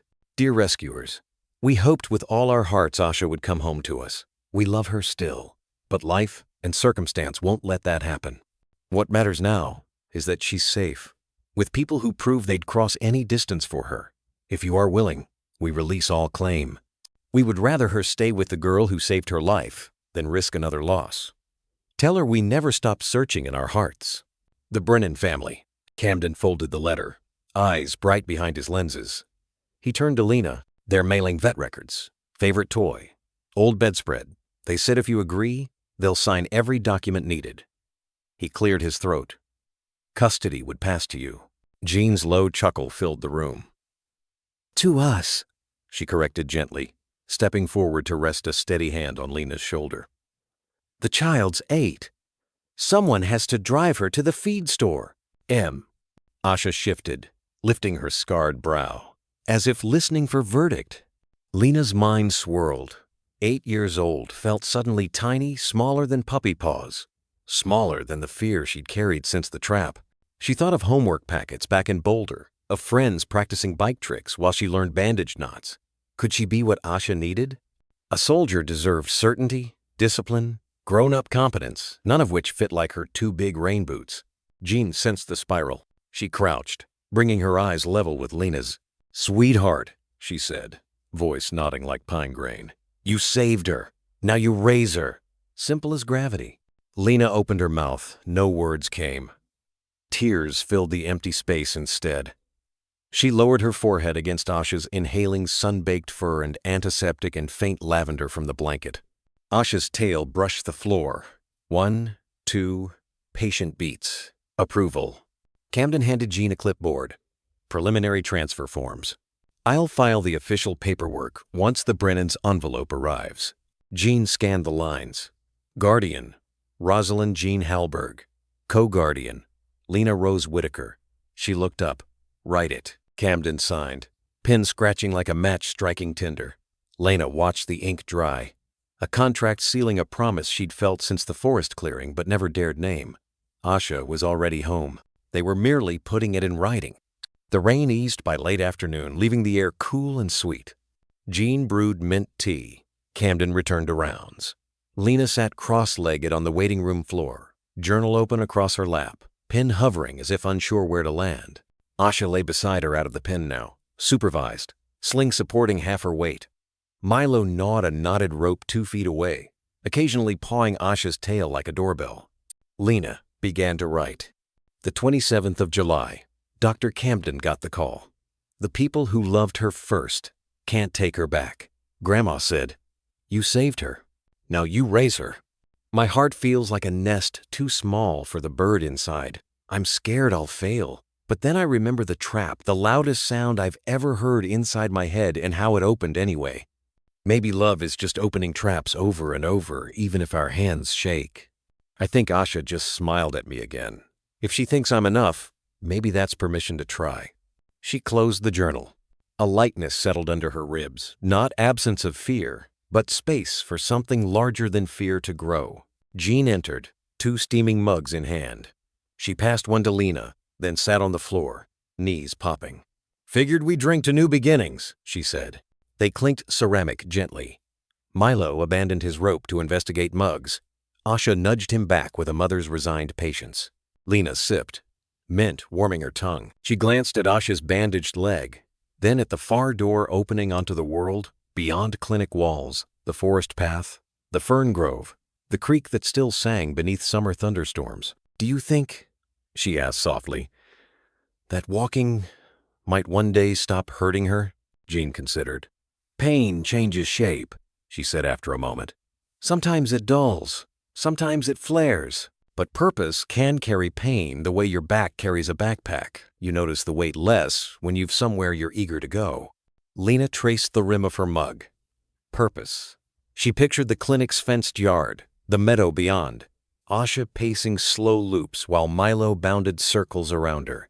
She saw autumn leaves, winter snow, springs where new scars turned silver and strong. Purpose, yes. She looked at her grandmother. "Then we'll give her somewhere worth walking." Jean's smile creased deep laugh lines. "That's the spirit." Thunder rolled faintly far to the east. Asha lifted her head, ears alert, but she didn't tremble the way Lena had read that war dogs sometimes did. Maybe the sound of storm no longer meant mortars and rotor blades. Maybe, here, it would come to mean mint tea and clean bandages. Lena set her mug down, crawled forward, and laid her cheek against Asha's neck. The dog's heartbeat thrummed steady, slow like a distant drum guiding marching feet. Milo yawned loudly and curled atop both of them, a tangled knot of fur, fleece, and future. The storm's rumble faded. Inside the clinic, ink dried on paper, sealing fate not by blood or rank, but by love, freely offered and gratefully received. And for the first time since the trap snapped shut, Lena felt the barbs loosen inside her dreams. Permission granted. Duty accepted. Home defined 3 hearts across one line of ink. Dust sighed from the door jamb the moment Lena pushed it open, curling in the pale afternoon light like ghosts reluctant to leave. She stepped inside the shuttered Franklin County Veterinary Clinic, once Dr. Buchanan's realm of white coats and warm laughter, now a time-locked reliquary smelling of pine floorboards, sun-baked cobwebs, and the faint medicinal tang of long-evaporated alcohol. Outside, Main Street dozed beneath July heat, but here shade reigned cool and expectant, as if the building had held its breath for 7 silent years, waiting for someone to say, "Start again." Lena set her messenger bag on the cracked linoleum, heart ticking louder than the overhead ceiling fan that refused to turn. Motes drifted through window slats, giving everything a cathedral hush. She remembered sitting on this very counter at age 11, swinging her legs while Dr. Buchanan let her listen to Scout's heartbeat. Lub-dub sounds like a tiny drum, doesn't it? She swallowed. Scout was gone. Dr. Buchanan retired to Arizona, and destiny, persistent thing, had looped her back in a perfect spiral. Today was only reconnaissance, she told herself. A quick look-see before calling the landlord, a few notes on required repairs. Nothing binding, but her pulse disagreed. She walked past reception, clipboard still hanging, calendar still open to March 2018, the month Buchanan locked up for good. The hallway smelled of old cedar dog bedding. In exam room 2, sunbeams fell across an empty steel table, illuminating scratches where claws once scrabbled in nervous anticipation. She brushed her fingers over them, the way one might trace braille. "Will these walls trust me?" the thought whispered. "Will I be enough for what comes next?" She forced a breath and turned toward the rear storage area. Cardboard towers slouched against paneled walls, the archived life of a country vet.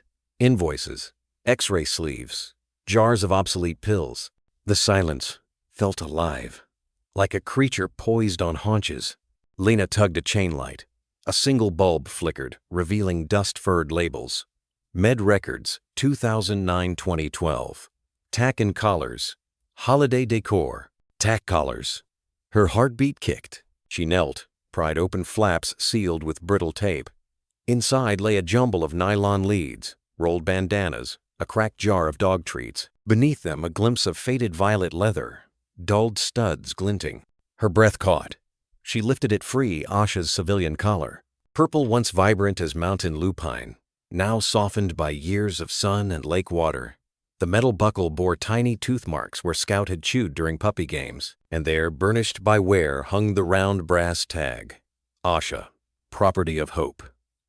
Her own childish handwriting, etched with a vibrating engraving pen the summer she turned 10.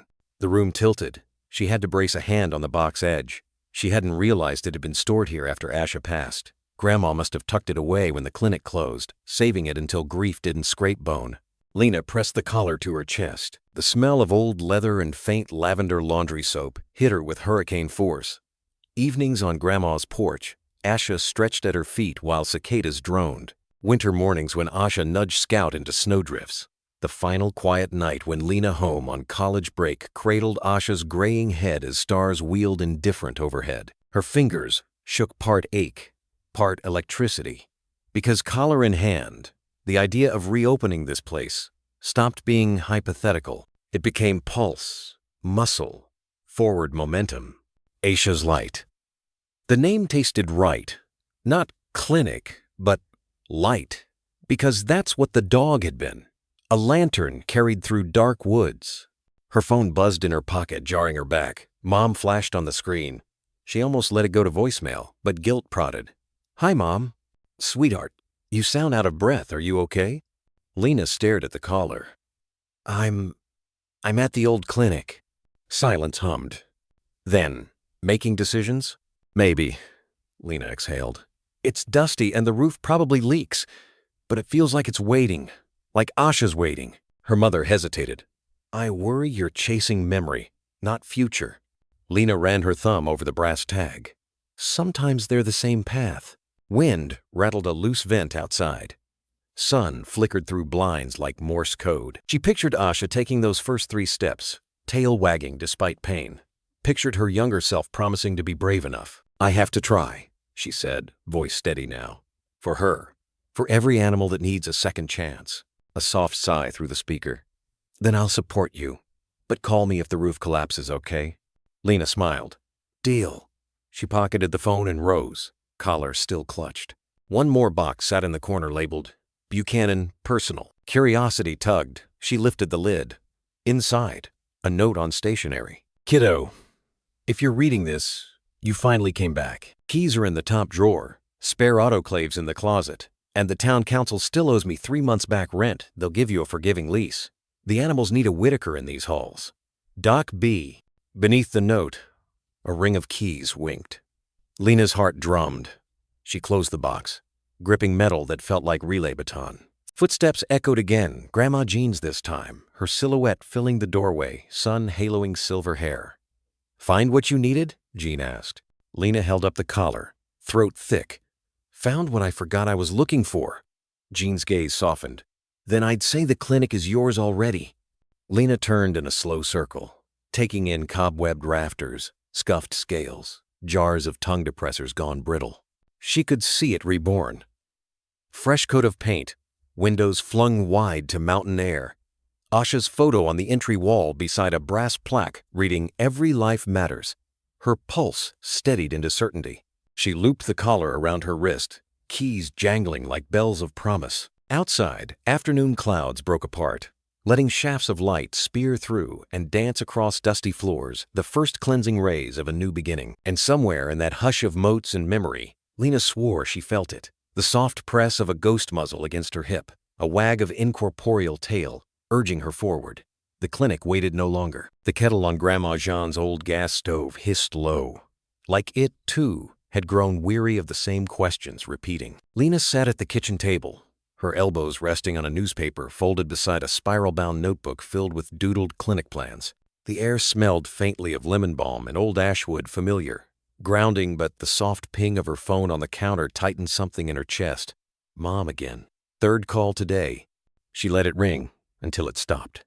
5 seconds later, The message icon blinked. A sigh escaped her lips before she rose to retrieve it, the screen warm from waiting. Voicemail 043. She pressed play. Her mother's voice came through clear, clipped but not unkind. "Hi, honey. I just wanted to check in. The position in Denver won't stay open forever, you know. These things move fast. I spoke to Valerie and she says the HR team is eager, really eager to bring you on board. They'll hold the offer for another week, max. Look, I know the clinic means something. I really do. But meaning isn't always sustainable. You've worked hard for your degree. Don't bury it in nostalgia. Just call me, okay?" Lena stared at the floor, letting the silence swallow the message's echo. Her fingers brushed over the edge of the kitchen table, grooved from years of Grandma's rolling pin, then from Lena's spelling homework, then nothing for a long time. Until now. The Denver offer paid nearly triple what a rural vet could make here.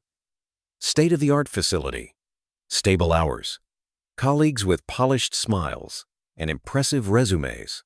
But none of them had a drawer labeled "bandanas for nervous dogs" or a back wall scuffed from 100 joyful tail thumps. None of them had Asha's ghost waiting at the door. A chair creaked behind her. Grandma Jean, still in her gardening apron, carried in a chipped mug of chamomile and set it beside Lena's elbow like it was instinct, not decision. "She call again?" Her voice was gentle, but not without weight. Lena nodded, eyes still on the steam, rising in curls. Jean eased herself into the opposite chair, one hand cradling her own cup. Her hands, lined and knotted from years of pruning roses and holding grief, rested quiet on the wood. "She means well," Lena whispered. "They often do," John replied, voice even. "But meaning well and meaning right aren't always twins." Lena almost smiled. "She thinks I'm chasing shadows." "Are you?" The question landed without accusation. Lena looked up. Jean's face was the same. It had always been stern and soft, both. The face that never needed to raise its voice to be heard. "I don't know," Lena said honestly. "Sometimes it feels like maybe I'm hiding in the past, using Asha as a reason not to grow." Jean stirred her tea with a spoon. Not for sugar, just the sound. Growth isn't always up and out. Sometimes it's down, like roots. Lena blinked, eyes stinging unexpectedly. She said I shouldn't bury my degree in nostalgia. Jean mused. "Well, the way I see it, that degree doesn't belong to Denver or nostalgia. It belongs to you. What you do with it is the real mark of it." Silence fell again, the kind that didn't need fixing. Lena sipped the tea still too hot and traced the faint watermark ring on the table. Her thoughts drifted to Milo's first steps on these floors, to Asha's tail swishing by this very chair, to the dusty clinic down the road, waiting not for a vet, but for someone who remembered. Someone who knew a muzzle tremble meant pain, not aggression. Someone who didn't flinch from wounded eyes. Someone who had once promised a dog dying in the snow, "I'll come back for you. Just hold on." "I think," Lena said slowly, "I'm scared I'll fail her. That I'll mess it up. That I'll open that clinic and no one will come. That people won't trust me the way they trusted Dr. Buchanan. That I'll make a mistake that costs a life." Jean didn't rush to soothe. She let the words breathe. Then, "Do you remember the night Asha limped those first 3 steps toward you?" Lena nodded, throat tight. "You didn't tell her she had to walk farther. You didn't demand she run. You just knelt down and smiled and let her know she was seen. That was enough." Jean leaned forward, palms flat on the table, eyes sharp and kind. "That's all this town ever needed. Someone to kneel when others turned away." Lena exhaled shakily. "She loved me. Even when I was just a kid with shaky hands and a bottle of peroxide. She still does," Jean whispered. "You carry her every time you listen more than you talk. Every time you sit on a floor with a scared animal instead of reaching for a muzzle first. That's not nostalgia, sweetheart. That's legacy." Outside, a wind rustled the cottonwood trees. The same wind that once carried puppy barks and teenage laughter and final goodbyes across this porch. Lena looked out the window, past the overgrown path that led to the woods, past the tree line where Asha had first appeared like a ghost coming home. "Maybe I'm not moving backward," Lena murmured. Jean smiled, eyes glinting. "Maybe you're coming full circle." And in that stillness, no job titles, no salary offers, no LinkedIn pressure, Lena felt something unlock. Not loudly, not even all at once. Just a quiet click inside her ribs, like a door gently shut from the wind. A yes, a beginning. The hill behind the clinic had grown wild with time. Summer grass swayed tall and sunburnt, curling at the tips. Goldenrod danced in the breeze beside forgotten fence posts, and pine needles whispered secrets to the wind as they fell. Lena stood at the crest with both arms wrapped around herself, though the late afternoon was warm. She wore Asha's old collar in her pocket, the one with faded stitching, and the tag worn smooth from years of missions and meadows and quiet walks through dusk. It felt heavier now than when she was a child, though its weight had nothing to do with metal. She knelt at the grave marker once again, fingers brushing the name carved into cedar. The letters weren't fancy, but they held Asha, MWD, K94569. She waited. She loved. She led. The same 3 lines Lena had etched with trembling hands at 16, when they buried her on this hill. Milo had been beside her then, paw on the earth as if he too was sealing the goodbye. And now Lena was back, for real this time. Not just visiting, not just remembering, choosing. She closed her eyes and tilted her face toward the sky, breathing in the familiar pine-laced air. In her chest, something was shifting, not in a jarring way, but like ice cracking in the sun. Quiet, undeniable. A single flutter brushed her cheek. She blinked. A monarch butterfly had landed gently on the edge of the marker, its wings pulsing like lungs, orange and black, so vivid it almost looked unreal against the grain of old wood. Lena didn't move. She barely breathed. The monarch paused there, as if reading the words, as if recognizing the name. Then it lifted, hovered, and circled once, just once around her bowed head before vanishing upward in a quiet, spiraling trail. Lena's eyes followed it until it was just a fleck of color in the blue. She didn't speak right away. Her throat was full, her heart swollen with something she couldn't name. But when the words came, they came soft, carried on the back of breath. Maybe I am brave enough after all. Oh. The breeze caught her hair and carried the words like a promise. She sat there for a while longer, watching the clouds move, letting her pulse slow. When she finally stood, her knees stiff, she reached into her pocket and pulled out the collar.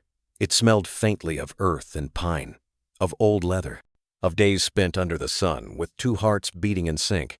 She knelt again, not to bury it, but to lay it gently on the marker, like a blessing returned. "I'm going to reopen the clinic," she said, voice steadier now. "And I'll do it the way you would have wanted. No rush, no ego, just showing up, one animal at a time." She looked toward the tree line, where years ago a bleeding, limping dog had emerged from nowhere and trusted a child with her final hope. "I'll make it matter, Asha," she whispered. "You didn't survive all that just to be forgotten."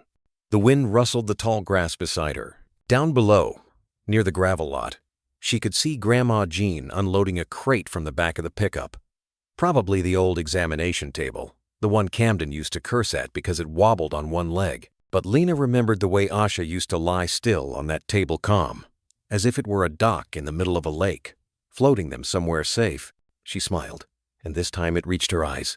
The monarch had vanished into the sky, but it had left something behind. Not proof, but peace. And that was enough. Dust danced in golden shafts of sunlight as Lena pulled down the attic ladder. The air smelled of cedar and silence heavy, still, like time had stopped breathing. She wasn't sure why she'd come up there. Maybe it was the weight in her chest that had returned ever since she touched Ash's collar again. That ache she'd carried since she was 8. Then she saw it.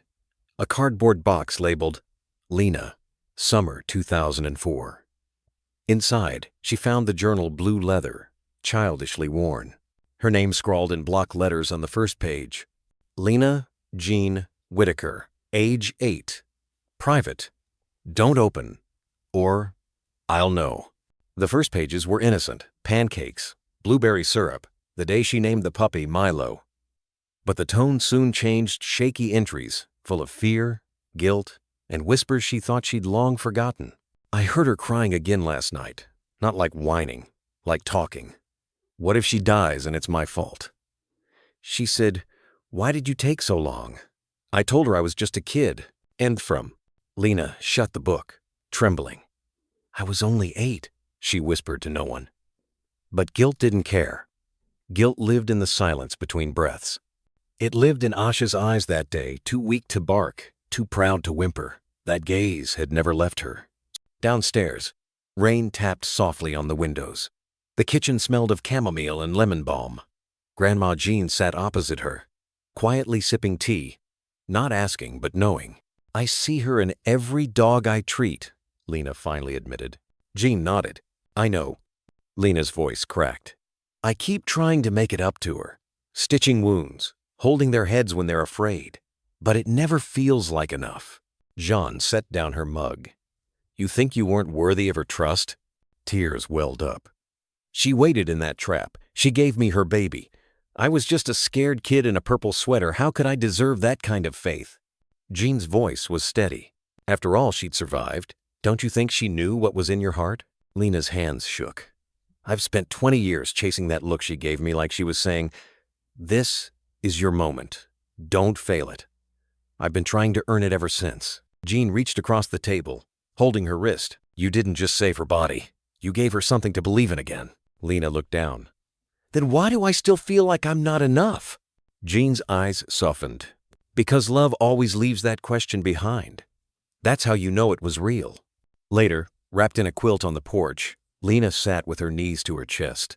The journal rested nearby, pages still faintly smudged with attic dust and tears. Grandma Jean joined her, folding herself into the swing with a tired sigh. Maybe it's time, she said gently, to forgive that 8-year-old girl who tried her best. Lena buried her face in her knees. But she didn't know what she was doing. She wrapped a sweater around a bleeding leg like it would fix everything. She didn't need to fix it all, Jean said. She just needed to care enough to try. Lena's voice trembled. Every dog I couldn't save. I blamed her. Every goodbye at the clinic, I told her it was her fault. Jean looked into the trees. I remember that day. The way you ran back into the woods with nothing but fear and a promise. You didn't ask if it was your job. You just went. Lena wiped her cheeks. It still hurts. Jean nodded. Love leaves scars. But not all scars are wounds. Some are just proof we showed up. A breeze lifted a page of the journal. One line stood out in childish script. I saw her eyes today. They didn't blame me. They just waited. Lena stared at the words. Maybe it's time I write something new. Jean smiled. Forgiveness doesn't erase what happened, but it lets you grow something better from it. As dusk settled over Granite Hollow, Lena looked up.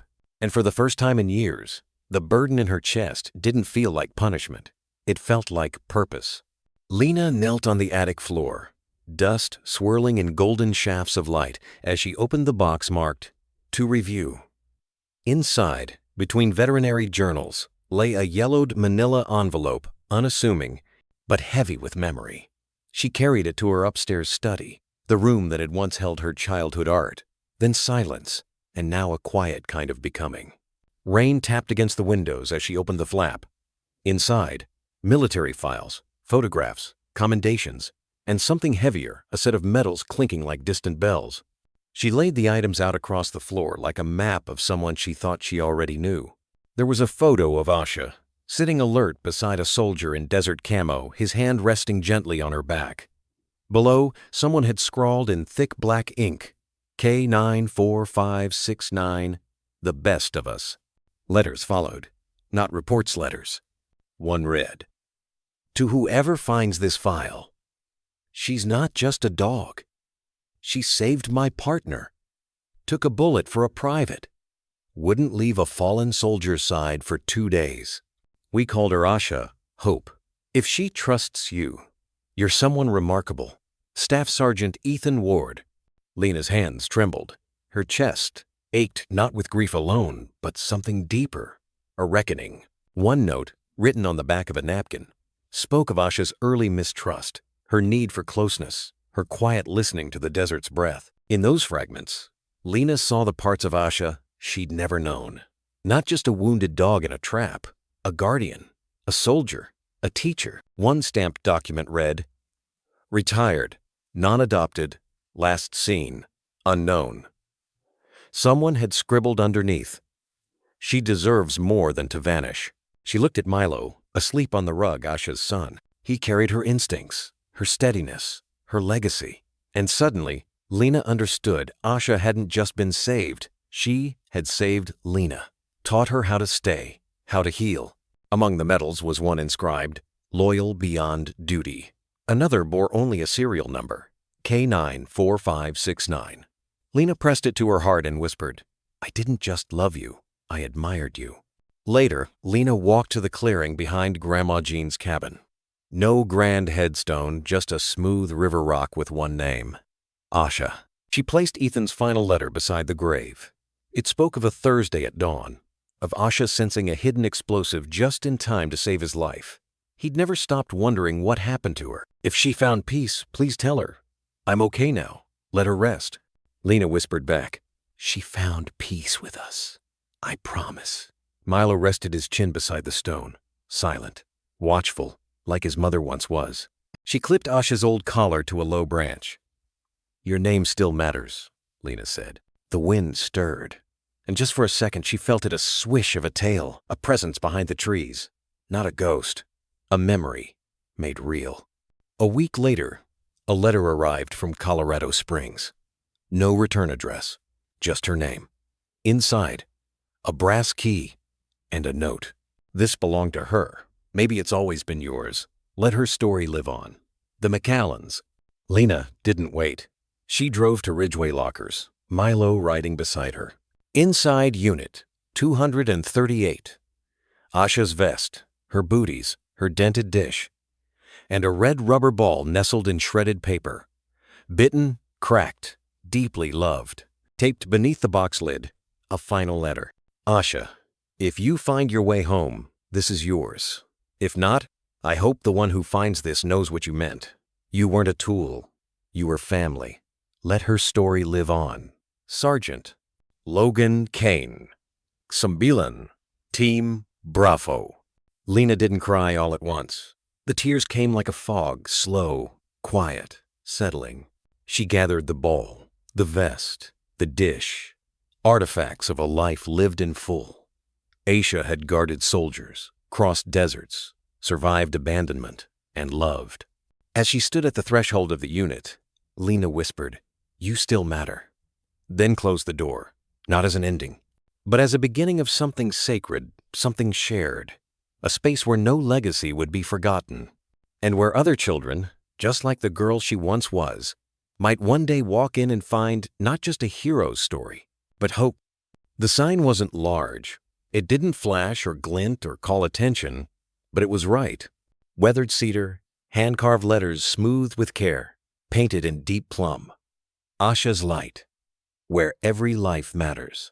Lena stood just beneath it, the ribbon trembling slightly in her hands, not from the wind, but from her grit. She looked out across the small gathered crowd, a collection of people bound not by blood, but by something deeper, loss, hope, memory. Grandma Jean was seated near the front, her blue shawl tucked around her shoulders, fingers laced gently in her lap.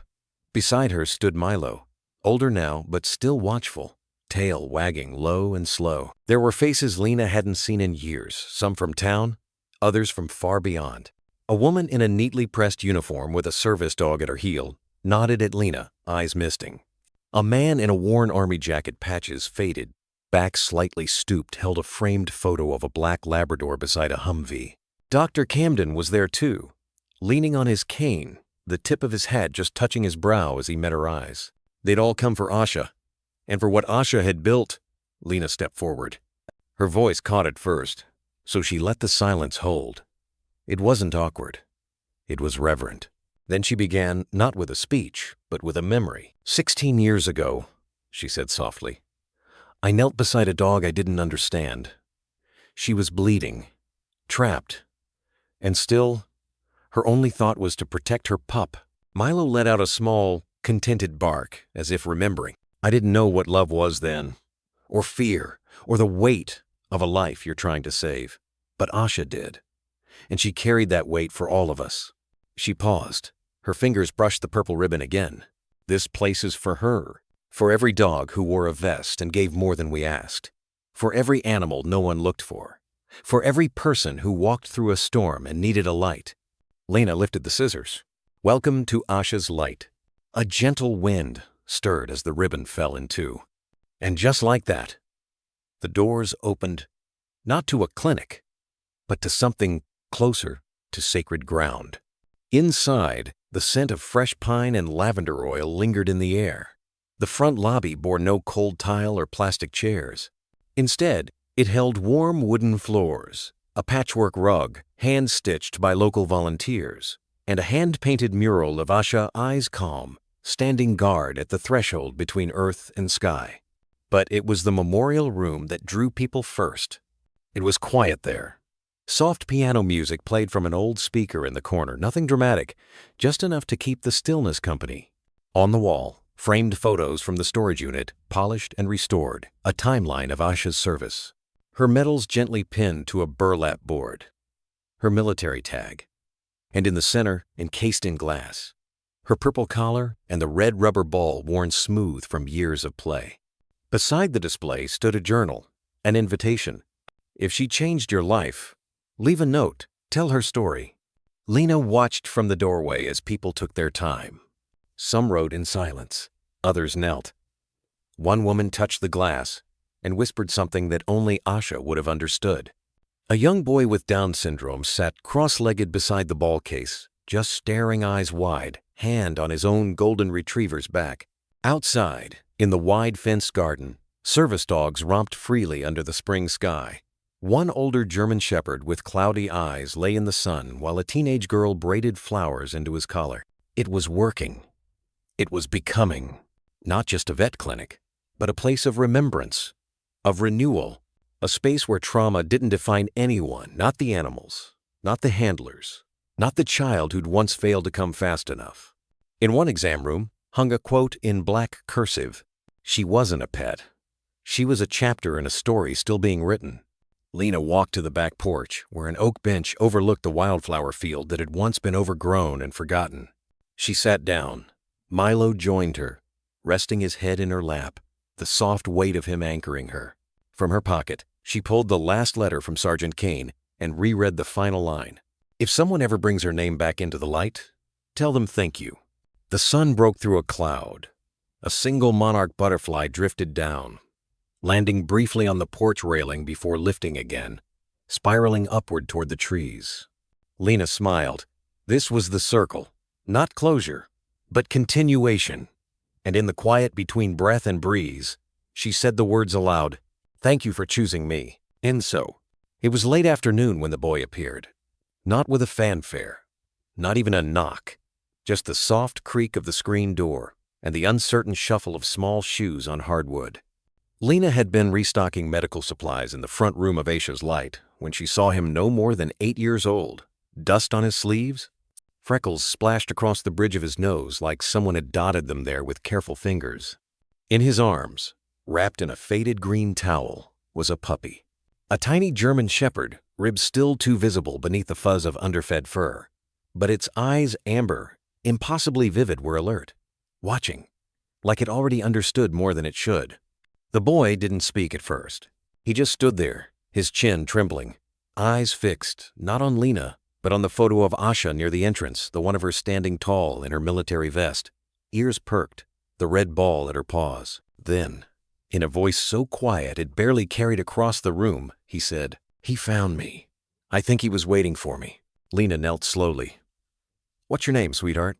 "Lucas," he answered, clutching the bundle tighter. "He was behind the old barn, where the thistles grow. I was hiding from my uncle. He drinks sometimes, yells loud." She said nothing, just opened her arms gently. And slowly, Lucas crossed the space between them. When he placed the puppy in her lap, it didn't resist. It simply sighed a long, almost human sound of surrender and leaned into her touch. Its paws were scraped. A tick clung to its ear. But when she touched the scar near its jaw, its tail thumped once against her knee. It trusted, even now, even after whatever it had been through. Lucas sat beside her on the rug, legs crossed, hands nervously twisting together. He didn't bark, not once. He just looked at me like he knew I needed someone. Um. Lena reached out, brushing a leaf from Lucas's tangled hair. Maybe he needed someone too. He didn't reply. But after a moment, he laid his head on her arm, like he'd been waiting years for a quiet place to do exactly that. Dr. Camden was gone, retired now.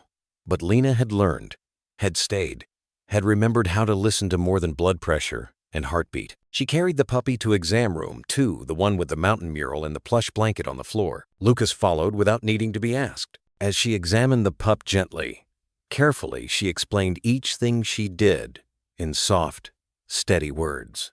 Lucas listened like the world might fall apart if he blinked. "He's underweight," Lena murmured. "Maybe 6 weeks old. Scratches, a small infection in the ear. But he's strong. Really strong." Lucas's shoulders loosened. "He didn't leave me, even when I cried." The way he said it, the raw, trembling certainty made her chest ache. She remembered her own hands, all those years ago, trembling as they tried to lift Asha's broken body from the forest floor. How Milo had nestled against her ribs like a living heartbeat. How some souls, regardless of species, just found each other. That night, Lucas refused to leave. He curled up in the waiting room with a blanket Lena gave him. The puppy clean now, bandaged and fed, slept, tucked beneath his chin, breathing in rhythm with him like they'd never known any other way. Lena made tea and watched from the desk, writing in her journal. "A boy and a dog came in today like they'd walked straight out of my own memory." He said, "He found me." But maybe it was the other way around. Maybe they both came from the same ache. In the morning, the sun rose slow and golden, spreading across the lobby floor in long, honeyed streaks. Lucas blinked awake, saw Lena sitting nearby, and whispered the question that children only ask when they feel brave. "Can we stay?" Lena didn't hesitate. She reached for the small notebook in her lap, the new intake forms for animals left behind. On the top line, she wrote, "Name, unknown, breed, German Shepherd mix. Found by Lucas." Then she looked at him and asked gently, "What do you want to call him?" Lucas didn't answer right away. He looked down at the puppy, now half asleep again, paws twitching in dream, and said, "Ash." Lena felt the breath catch in her chest. "Why?" "'Cause ashes mean something used to burn. But they're still here. And he's still here." Outside, a breeze passed through the wind chimes near the porch, scattering their sound like a hush across the building. Ash. Yes, it fit. Not as a memory, but as a continuation.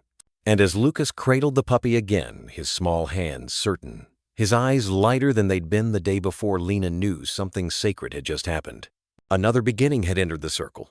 The morning air smelled of warm pine needles and something softer, like possibility.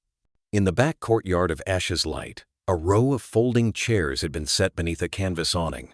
The clinic's first junior volunteer orientation wasn't much, just a handful of laminated name tags, some clipboards, and a pot of lukewarm cocoa, but Lena had stayed up late preparing it, as if it were the most important ceremony on earth. For one of them, maybe it was. Lucas sat near the edge, legs swinging above the ground, a purple notebook in his lap. Ash, the name had stuck dozed at his feet, curled around one of the boy's sneakers like it was the only place he'd ever belonged. Lena watched from a few feet away, clipboard in hand, pretending to tally name tags. There was only one. She didn't speak at first, just stood quietly, letting the silence do what it always did here, settle, then soften. Finally, she approached, knelt beside him. "You know," she began, voice light, "we used to call this the Ash Room." Lucas glanced up. "Because of him?" Lena shook her head. "Number. Because of her. Asha. This is where she took her first 3 steps after surgery. And where she took her last nap." Lucas looked down at Ash. His fingers trailed across the dog's ear, soft as a breath. "Did she hurt?" "She did," Lena answered, honest but gentle. "But she loved even more." Lucas nodded, then looked up again, eyes steady this time. "I want to take care of him. For real. I promise." Lena swallowed. Promises meant something here. Not in the way grown-ups threw them around like keys to locked doors, but in the way children whispered them into fur, like prayers. She reached into her coat pocket and handed Lucas a small plastic badge. It read, "Junior Volunteer, Ash's Light." where every life matters. He turned it over in his hand like it was something sacred, something earned, then looked at her. "Does this mean I work here?" "It means," she said, touching his shoulder, "you help heal here. That's even more important." He smiled, not the forced kind, but the kind that starts deep where bruises used to live and finally reaches the eyes. The first hour was clumsy. Lucas spilled a water bowl. Ash tried to steal a slipper from the old lab retriever in exam room 1. A guinea pig named Maple screamed when Lucas knocked over her kale bin. But Lena just laughed. Not at him, with him, because he was trying. The way she once had, barefoot and trembling, with a puppy in her arms and a world she didn't understand yet. She showed him how to wrap a soft bandage around a sprained paw, how to listen for breath, not bark, how to write feeding notes in the margin, even if they were just little drawings for now. And as they worked clumsily, earnestly, together, Lena felt something begin to uncurl in her chest, not closure, but continuance. Later that evening, after the last of the animals had been fed and the room swept down, Lena stood in the doorway to the memorial alcove. Asha's photo watched from the far wall, lit by the amber glow of an antique lamp. Lucas tiptoed beside her, Ash padding silently at his heel. He reached for her hand, no words, just fingers wrapping quietly around hers. They stood like that for a long moment, hearts side by side. Then Lucas asked, "Will she know?" "Who?" "Asha," he whispered. "Will she know I'm trying?" Lena knelt, turned him gently toward the wall. Her voice broke on the first word. "She already knows." And he leaned his head against her shoulder, and in the stillness, something shifted. Not loud, not grand, but like the click of a puzzle piece finally falling into place. Later, as the sun melted into the curve of the mountains, Lena stood on the porch, watching Lucas toss a soft rubber ball to Ash across the field. The puppy missed more than he caught, but he never gave up. And each time he stumbled, Lucas waited, smiled, and tried again. No barking, no shouting, just patience, just presence. She wiped her cheek without realizing she'd been crying. In her mind, she heard Asha's low rumble. The way her paws used to thud across that same dirt. The way she once watched over Lena, like she was the one being raised. And now, the spiral had turned again.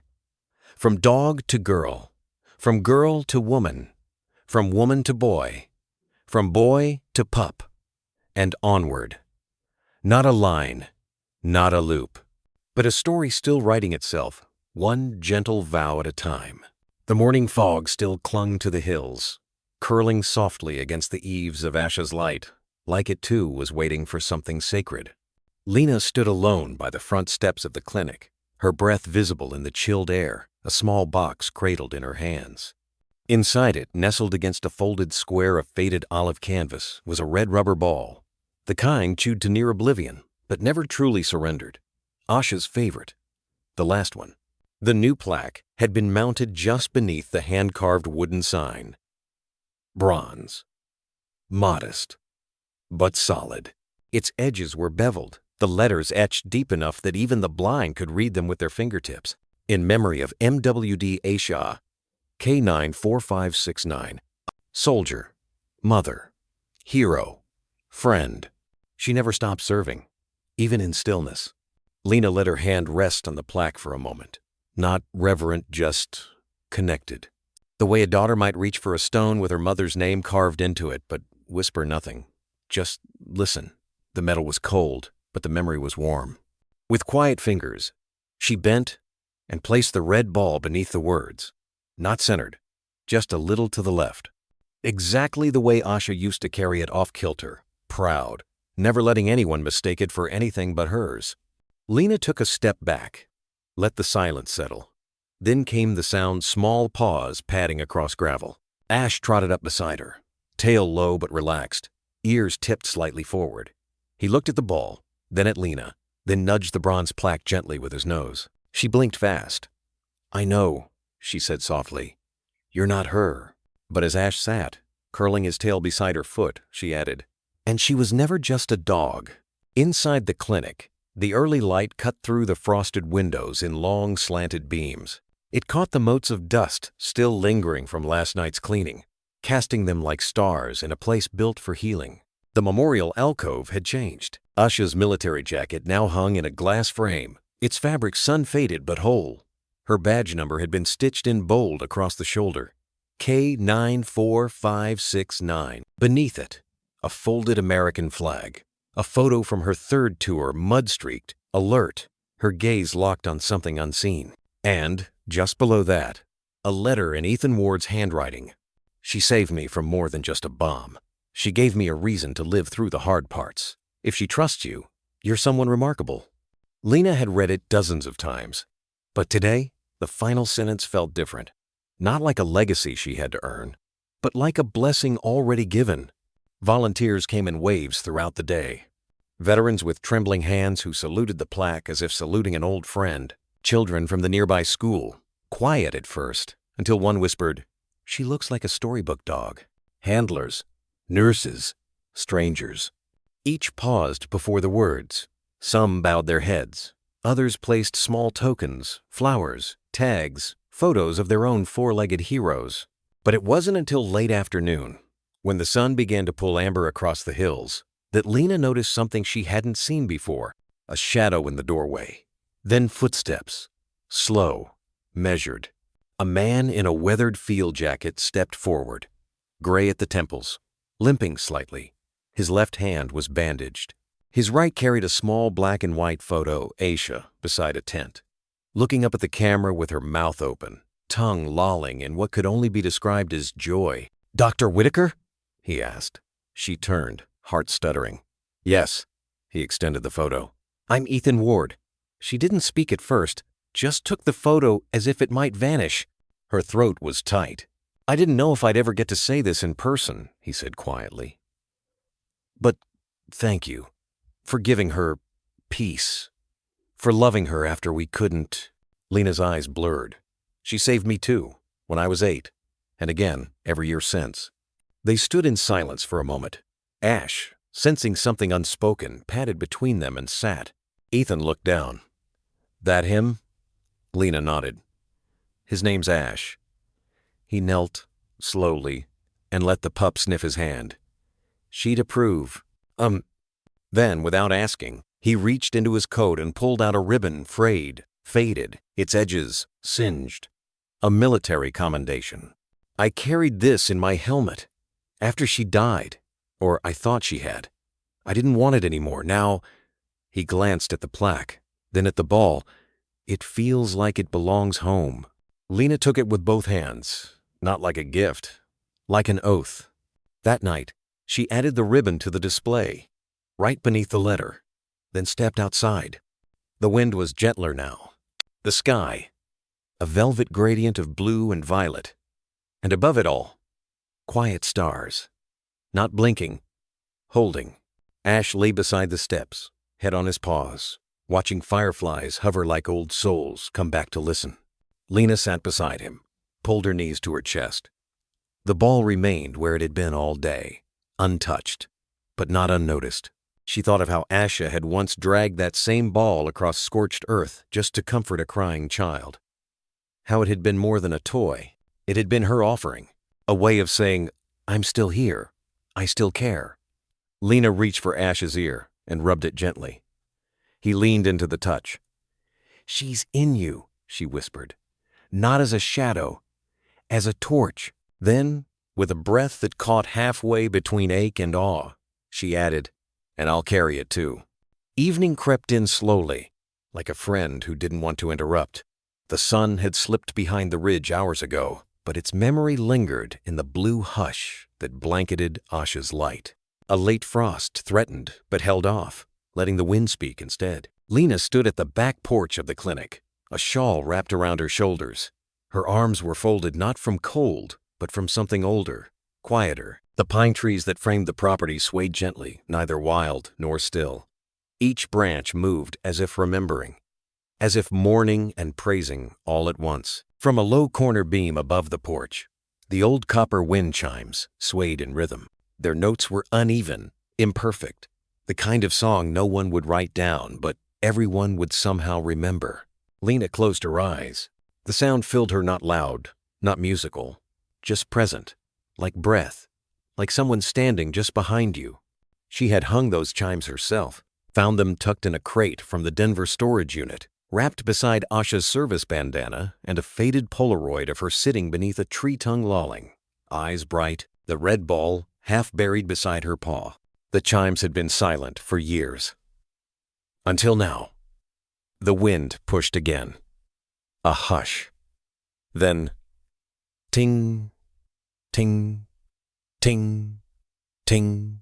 Lena felt her chest flutter, not in fear, not in memory, but in recognition. It wasn't a sound, not really, more like the echo of a thought, or a whisper that didn't use words. Thank you for seeing me. She opened her eyes. The trees didn't answer. Neither did the stars just beginning to blink above the hills, but her heart did. Lena pressed her palm to the porch railing. Wood, worn smooth by years of storms and sun. Beneath her hand, something old stirred, something quiet and unspoken. She realized maybe it wasn't the trees she was listening to. Maybe it was the girl she used to be, the one who had knelt in the dirt beside a trapped dog and refused to run away, the one who had once believed that bravery meant never crying, but had learned, slowly, that it meant crying and still reaching out anyway. She felt the air shift again. It smelled of pine sap and distant rain, and she whispered, not to the wind, not to the dog, not even to the stars, but to the weight inside her that had finally become light. Thank you for teaching me to fly. She didn't know where the words came from, only that they had been waiting. Ash padded up behind her, silent on his paws. He sat by her side, brushing against her knee. The same way Asha once had close enough to say I'm here, but never needy, just constant. Lena smiled down at him. She'd like you, you know. Ash tilted his head. She didn't always trust easily, Lena murmured, her voice catching on memory. But when she did, she gave all of herself. She reached down and ran a hand over Ash's ears. You don't have to fill her place, she added gently. She wasn't meant to be replaced. Ash gave a soft chuff, rested his head on her foot, and the wind chimes sang again. Later that night, after the clinic had gone quiet and the last porch light flickered off, Lena returned to her room upstairs.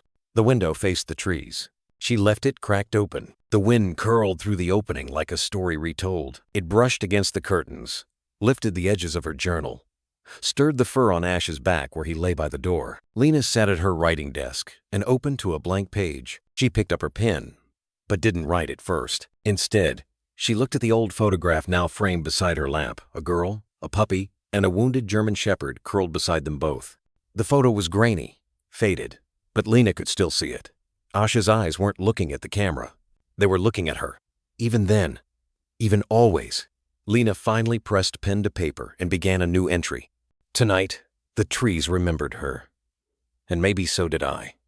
Not as a wound, not as a hero, just as someone who stayed, even when it hurt. I think I understand now that love isn't what ends, it's what carries.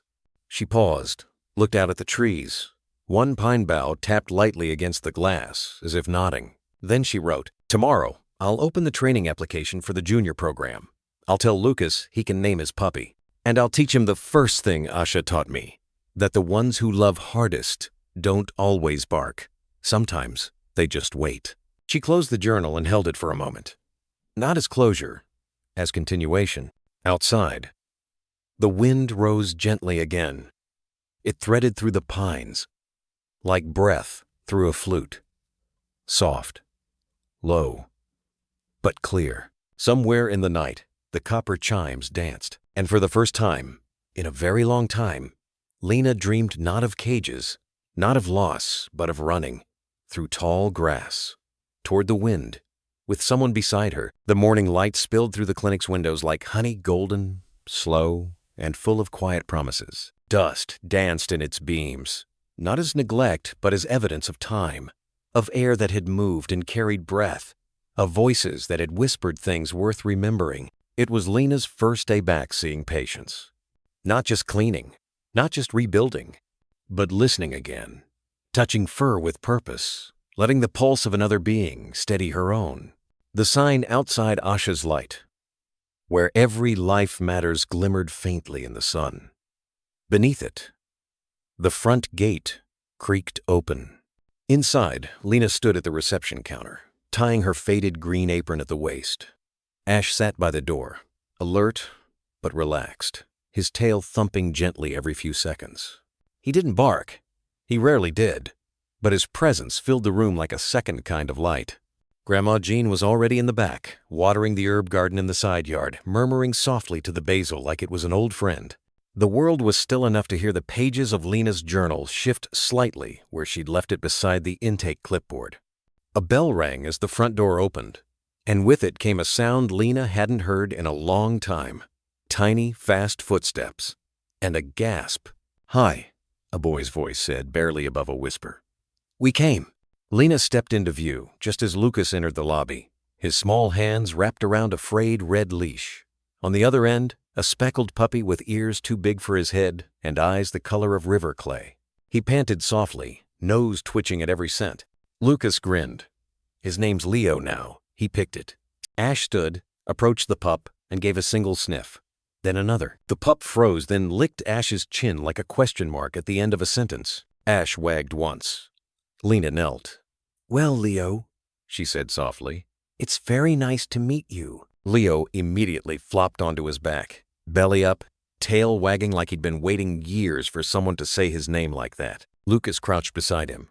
"He had a cut on his paw this morning. I think it's small, but I didn't want to wait." "You did the right thing," Lena nodded, already reaching for a glove. "Come with me?" Lucas looked at her hand, not as a stranger's, but as something safe, and nodded. In the exam room, the sunlight angled through the high windows, resting on the table like an invitation. Leo sniffed the floor, then the base of the stool, then hopped up without being asked, as if knowing this was what came next. Ash lay down near the door, ears still, eyes soft. Lucas sat cross-legged in the corner, watching every move with the reverence of a boy who didn't quite understand he belonged here now. Lena cleaned the paw gently. Just a scratch. But healing wasn't always about severity. It was about showing up. After wrapping the paw with soft gauze, Lena looked up at Lucas. "You did the brave thing. Most people wait too long." Lucas blinked, cheeks pink. "He didn't want me to be scared." Lena smiled. "Sometimes the best ones find us before we even know we're ready." Lucas stood slowly, crossed the room, and reached for Leo, who licked his hand, then promptly fell asleep, snoring against the table edge. "Can I help feed the others?" Lucas asked, voice barely a ripple. Lena nodded. "That's why you're here." And outside the window, just for a moment, a monarch butterfly flickered past. The day passed quietly. 3 wellness checks, 1 emergency quill removal, a raccoon encounter gone wrong, and a senior golden retriever named Betsy who simply needed someone to listen to her old lungs and call them brave. Ash watched them all. Lena moved with a rhythm not forced, not planned, but remembered. Like a song once forgotten but easily hummed when no one was listening. At sunset, the porch glowed with orange. Grandma Jean had set out a pitcher of iced tea, and Ash lay beside the rocker, tail stretched into the shadow. Lena sat with her journal in her lap, watching Lucas toss a soft ball across the lawn for Leo, who missed it entirely, and then barked at a pine cone instead. The breeze lifted the corner of the clinic banner gently. From inside came the faint echo of chimes. Not Asha's, but another set, newer, hung near the memorial room, tuned to a different key. Lena reached down, touching the red rubber ball that now sat beneath the memorial plaque. Not to mourn, to remember. Above it, the engraved words shimmered faintly in the gold light. In memory of MWD Asha, K94569. Soldier, mother, hero, friend. And beneath that, a line added just last week. Let her light begin again. Lena whispered, not to the past, but to the space ahead of her. We're ready now. Not perfect, not finished, but ready. Ash rose, padded to her side, and leaned gently into her leg. And from the field, Lucas's voice rang out, "Miss Lena." He caught it. Lena smiled. She rose, and the light followed her into the grass. Love asks so little of us, just a listening heart and the courage to show up. Asha's story reminds us how fiercely a German shepherd will guard those she loves, how her quiet loyalty can pull the best out of even the smallest, most uncertain child. When we meet animals with that same tenderness, we gain more than companionship. We find a mirror reflecting the kind of people we hope to be. If you've ever wondered how to deepen the bond with your own four-legged friend, you might enjoy chatting with the trainers at the free Call of the Heart helpline, 1-800-DOGCARE. They're calm, patient folks. Many are retirees themselves, happy to share gentle ideas for games, enrichment, or simply listening better to what a wagging tail is trying to say. No pressure, just a friendly ear and a few time-tested tips. However you choose to continue your journey, may each walk feel a little lighter, knowing you're part of a long, bright chain of trust between human and dog. Give your buddy an extra ear scratch tonight and keep the light moving forward.